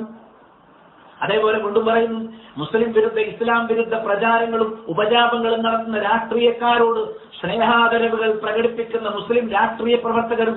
ഇങ്ങനെ ഇസ്ലാമിനോട് വിരോധം പ്രകടിപ്പിക്കുന്ന ഉപജാപങ്ങൾ നടത്തുന്ന രാഷ്ട്രീയക്കാരെന്തിന് ഫാഷിസം പ്രചരിപ്പിക്കുന്ന രാഷ്ട്രീയ പ്രസ്ഥാനങ്ങളുടെ സംസ്ഥാന ഭാരവാഹികളെ വരെ വേദിയിൽ കൊണ്ടുവന്ന് ആദരിക്കുകയും അവർക്ക് ചായയും മണ്ടിപ്പരിപ്പും വിളമ്പി കൊടുക്കുകയും ചെയ്യുന്നതിനെ നിങ്ങൾ ചെറുതായി കാണുകയാണോ?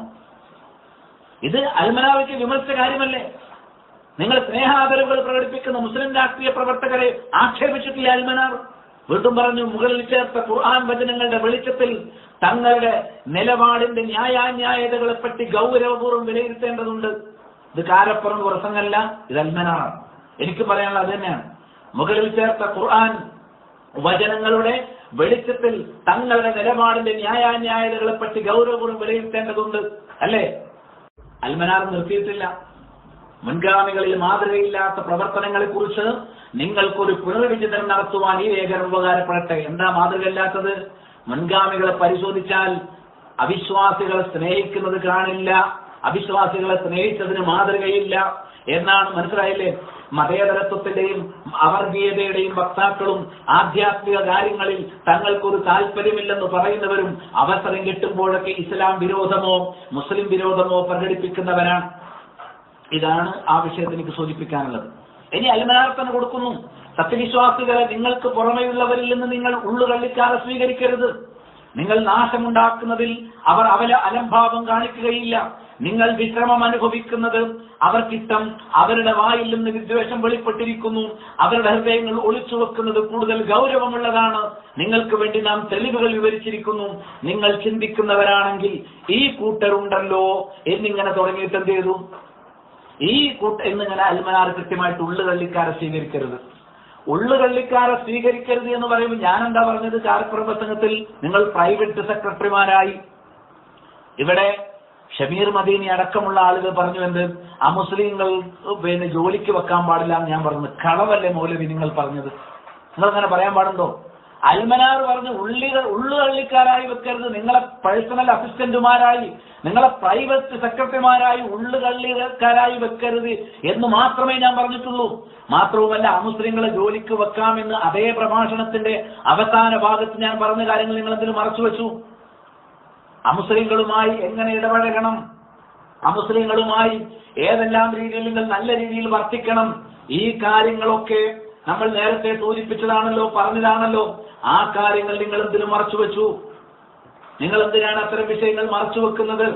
ഏതെല്ലാം കാര്യത്തിൽ കാഫിറുകളോട് ഒരിക്കലും അനീതി കാണിക്കാൻ പാടില്ല, കാഫിറിനോട് നന്മയിൽ വർത്തിക്കണം. അവനോടുള്ള ഒന്നാമത്തെ ബാധ്യത അവനെ സത്യത്തിലേക്ക് ക്ഷണിക്കലാണ്. അതേപോലെ അവിശ്വാസിയെ ദീനിന്റെ കാര്യത്തിൽ നിർബന്ധിക്കാൻ പാടില്ല. അവന് ഇഷ്ടമുള്ളത് സ്വീകരിക്കാൻ അവന് സ്വാതന്ത്ര്യമുണ്ട്. അതേപോലെ തന്നെ അയൽക്കാരൻ പട്ടിണി കിടക്കുന്ന അവസ്ഥ അവിശ്വാസിയാണെങ്കിലും ഉണ്ടാകാൻ പാടില്ല. അവിശ്വാസികളായ മാതാപിതാക്കളാണെങ്കിൽ അവർക്ക് വേണ്ട ഭൗതികമായ എല്ലാ ആവശ്യങ്ങളും നിർവഹിച്ചു കൊടുക്കണം. അവന് ശിർക്ക് ചെയ്യാൻ പറഞ്ഞാൽ അനുസരിക്കാൻ പാടില്ല എന്നാണുള്ളത്.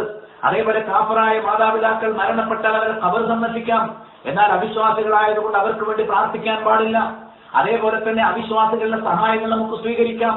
അതേപോലെ അവർ ഇങ്ങോട്ട് സമ്മാനം തന്നാൽ അത് വാങ്ങാം, പകരമായി അവർക്ക് അതിനേക്കാൾ മുന്തിയ സമ്മാനം തിരിച്ചു കൊടുക്കാം. അവിശ്വാസികൾ ക്ഷണിച്ചാൽ സ്വീകരിക്കാം, അവർ അറുത്തത് കഴിക്കാൻ പാടില്ല എന്നല്ലാതെ, അവരുടെ ഉത്സവവുമായി ബന്ധപ്പെട്ട ഭക്ഷണങ്ങളും പായസങ്ങളും സ്വീകരിക്കാൻ പാടില്ല എന്നല്ലാതെ മറ്റുള്ള അവരുടെ കൂടെ നിന്ന് അവരുടെ ഭക്ഷണം കഴിക്കാം. അതേപോലെ അവരുടെ കച്ചവടം വാങ്ങൽ കൊടുക്കൽ നടത്താം, അത് അനുവദനീയമാണ്. അതേപോലെ അവരോട് സൗമ്യമായി പെരുമാറണം. അതേപോലെ കരാറിലുള്ള ഒരു കാഫിറിനെ അന്യായമായി വധിച്ചാൽ അവന് സ്വർഗത്തിന്റെ വാസന പോലും ലഭിക്കുകയില്ല എന്നാണ് നബി സല്ലല്ലാഹു അലൈഹി വസല്ലം പഠിപ്പിച്ചിരിക്കുന്നത്. അതേപോലെ കരാറിലുള്ള ഒരു അവിശ്വാസിയെ കൊന്നുകളഞ്ഞാൽ ആ കൊന്നുകളഞ്ഞവരിൽ നിന്ന് ഞാൻ ഒഴിവാണ് എന്നാണ് മുഹമ്മദ് സല്ലല്ലാഹു അലൈഹി വസല്ലം ആണയിട്ട് പഠിപ്പിച്ചത്. അവിശ്വാസികളോട് നിങ്ങൾക്ക് കരാറുണ്ടെങ്കിൽ അത് ദീൻ അനുവദിക്കുന്ന വിഷയത്തിലെ കരാറുകളാണെങ്കിൽ ആ കരാർ നിങ്ങൾ പാലിക്കണം. ഇങ്ങോട്ട് നല്ല രീതിയിൽ വർത്തിക്കുന്നവരോട് അങ്ങോട്ട് അതിക്രമം ചെയ്യാൻ പാടില്ല. അവര് കൃഷി ചെയ്തുണ്ടാക്കി നമുക്ക് വാങ്ങാം, അതേപോലെ തന്നെ അവരുണ്ടാക്കി നമുക്ക് ഭക്ഷിക്കാം, എന്നാൽ അവർ അറുത്തത് മാത്രമേ ഭക്ഷിക്കാൻ പാടില്ല എന്ന് പഠിപ്പിക്കപ്പെട്ടിട്ടുള്ളൂ. അതേപോലെ തൊഴിലിൽ പ്രാവീണ്യം നേടിയ അവിശ്വാസികളെ ജോലിക്ക് വിളിക്കാം. അവിശ്വാസികൾക്ക് പ്രവേശനാനുമതിയില്ലാത്ത സൗദിയിലെ ഹറം പരിധിയിൽ പോലും ചിലപ്പോൾ അവർക്ക് മാത്രം സാധിക്കുന്ന ചില ജോലികൾക്ക് വിദഗ്ധരായവരെ കൊണ്ടുവരാറുണ്ട്. അതേപോലെ അവിശ്വാസിയായ തൊഴിലാളിക്ക് അവൻ അവിശ്വാസിയാണെങ്കിൽ പോലും അവന് വിയർപ്പ് വെട്ടുന്നതിന് മുമ്പ് കൂലി കൊടുക്കണം. ആവശ്യമാണെങ്കിൽ അവിശ്വാസികളുമായി ഉടമ്പടികളും സന്ധികളും ഏർപ്പെടുത്താം. ഇതൊക്കെ തെളിവുകൾ വെച്ച്, ഇസ്ലാമിക ചരിത്രങ്ങൾ വെച്ച്, ഖുർആൻ ആയത്തുകളും ഹദീസുകളും വെച്ച് ഇതേ പ്രഭാഷണത്തിൽ ചുരുങ്ങിയ രീതിയിലാണെങ്കിൽ ഞാൻ വ്യക്തമാക്കിയിട്ടുള്ളത് മറച്ചു വെച്ചുകൊണ്ട് എന്തിനാണ് കളവായ ആരോപണങ്ങൾ നടത്തിയത് എന്നാണ് എനിക്ക് ചോദിക്കാനുള്ളത്. ഇനി ബഹുമാനായ എന്റെ സുഹൃത്ത് റാഫി ചെമ്പ്രയെ പോലുള്ള ആളുകളെങ്കിലും ഇതിനടക്കൊന്ന് തുറന്നു പറഞ്ഞല്ലോ, അദ്ദേഹം പറയുന്നത് നിങ്ങളൊന്ന് കേൾക്കും. അപ്പോൾ നമുക്കതൊരു സംശയവുമില്ലാതെ ഉറക്കെ പറയാം. പക്ഷേ ശത്രുക്കൾ നമുക്കെതിരെയും ഒരുപക്ഷെ ഇത്തരം ആരോപണങ്ങൾ ഉന്നയിച്ചേക്കാം, ആർക്കെതിരെയും ഉന്നയിച്ചേക്കാം. യാതൊരു നിലക്കും ഈ പുഞ്ചിരിക്കാൻ പോലും പാടില്ല എന്ന് പറഞ്ഞ പ്രഭാഷണം ലോകത്തുടനീളം ആളുകൾ കേട്ടുകൊണ്ടിരിക്കാൻ ഒരു സംശയമില്ല, അതിൽ അങ്ങനെ ഒരു പദമില്ല. ഒരു സംശയമില്ല, അതിൽ അങ്ങനെ ഒരു പദമില്ല. ഞാൻ ആ പ്രഭാഷണം മുഴുവനായി കേട്ടു, അങ്ങനെ ഒരു പദം അതിലില്ല. പക്ഷെ അതാണ് അവർ ഉന്നയിച്ചത്. അവിടെ കൃത്യമായി ഇതാ ഇസ്ലാമിന്റെ ഈ മുഖം പ്രസന്നതയുടെ, എല്ലാവരോടും സന്തോഷകരമായി പെരുമാറുന്നതിന്റെ, ഒരാളോട് തന്റെ മാതാവോ പിതാവോ തന്റെ കുടുംബമോ മതം സ്വീകരിച്ചതിന്റെ പേരിൽ തന്നെ അങ്ങേയറ്റം അകറ്റി നിർത്തുന്ന ഘട്ടമുണ്ടായാൽ നിങ്ങൾ അവരോട് അതെപ്പോഴാണ് പറഞ്ഞത്? നിങ്ങളെ അവർ അകറ്റി നിർത്തുകയും അവരുടെ ആദർശത്തിന്റെ കാര്യത്തിലേക്ക് ബലാത്കാരമായി നിങ്ങളെ പിടിച്ചുകൊണ്ടുപോകാൻ ശ്രമിക്കുകയും ചെയ്യുമ്പോഴും നിങ്ങൾ അതിന് നിന്ന് കൊടുക്കേണ്ടതില്ല. പക്ഷേ നന്മയുടെ മുഖം നിങ്ങൾ അവരോട് പ്രതിപ്രവർത്തിക്കുകയും നന്മയുടെ സുന്ദരമായ മുഖത്തോടുകൂടി പെരുമാറുകയും ചെയ്യണമെന്ന് ഒരു മുസ്ലിം തന്റെ മുസ്ലിം സഹോദരനോട്, തന്റെ സാമൂഹ്യ ജീവിയോട് കാണിക്കേണ്ട മര്യാദകൾ പറഞ്ഞപ്പോൾ എന്താണ് ആ മുസ്ലിങ്ങൾ ചിരിക്കരുതെന്നും ആ പ്രസംഗത്തിലില്ല. ഞാൻ ആ പ്രസംഗം മുഴുവൻ കേട്ടു. അങ്ങനെ അഷറഫും തയ്യാറാകണം, ഷമീറും തയ്യാറാകണം, ഫൈസൽ മുസ്ലിയാരും തയ്യാറാകണം. എന്താണ്? അല്ലെങ്കിൽ നിങ്ങളൊരു മുസ്ലിം സഹോദരനെ കുറിച്ചും അതും ഒരു സലഫി സഹോദരനെ കുറിച്ച് ചിലപ്പോൾ നമ്മൾ ചില അഭിപ്രായ വ്യത്യാസങ്ങൾ ഉണ്ടാകാം, അല്ലെ? അതൊക്കെ സലഫിയത്തിൽ നിന്ന് പുറത്താണ്. നമ്മൾ നിങ്ങൾക്ക് വാദങ്ങൾ തുറന്നു വരണം. ഞങ്ങൾ സലഫിയത്തിൽ നിന്ന് പുറത്തുള്ള വാദങ്ങളാണ് പ്രചരിപ്പിക്കുന്നതെങ്കിൽ അതൊന്ന് പ്രാമാണികമായി അവതരിപ്പിക്കാൻ കൂടി ഫൈസൽ മുസ്ലിയാരെ വിളിക്കാൻ. ഇവർ സലഫിയത്തിൽ നിന്ന് പുറത്തു പോയാണെന്ന് പറയും. ചിലപ്പോൾ നിങ്ങളുടെ ചില നയങ്ങൾ ഞങ്ങൾ അഭിപ്രായ വ്യത്യാസം ഉണ്ടാവും, അതവിടെ നിൽക്കട്ടെ. സലഫിയത്തിൽ ഞങ്ങൾക്ക് പുറത്താണെന്ന് വാദമുണ്ടെങ്കിൽ നിങ്ങൾ അതൊന്ന് തുറന്നു പറയണം. ഇനി അതുകൊണ്ട് തന്നെ അന്യായമായി ഈ സംഘടനാപരമായ സംഘടനാപരമായിട്ടില്ല അതിന്റെ പേരിൽ നിങ്ങൾ എന്ത് ചെയ്യണം? ഇത് നിർത്തണം. ഇനി അദ്ദേഹം തന്നെ പറയുന്ന മറ്റൊന്ന് നിങ്ങൾ കേൾക്കൂ. ഇതാ സോഷ്യൽ മീഡിയയിൽ പ്രചരിച്ചുകൊണ്ടിരിക്കുന്നു, അമുസ്ലിങ്ങളെ തങ്ങളുടെ വ്യാപാര വ്യവസായ സ്ഥാപനങ്ങളിൽ സ്റ്റാഫായി നിശ്ചയിക്കരുതെന്ന് ഇവിടെ തീവ്രമായ ആളുകൾ പറയുന്നു എന്ന്.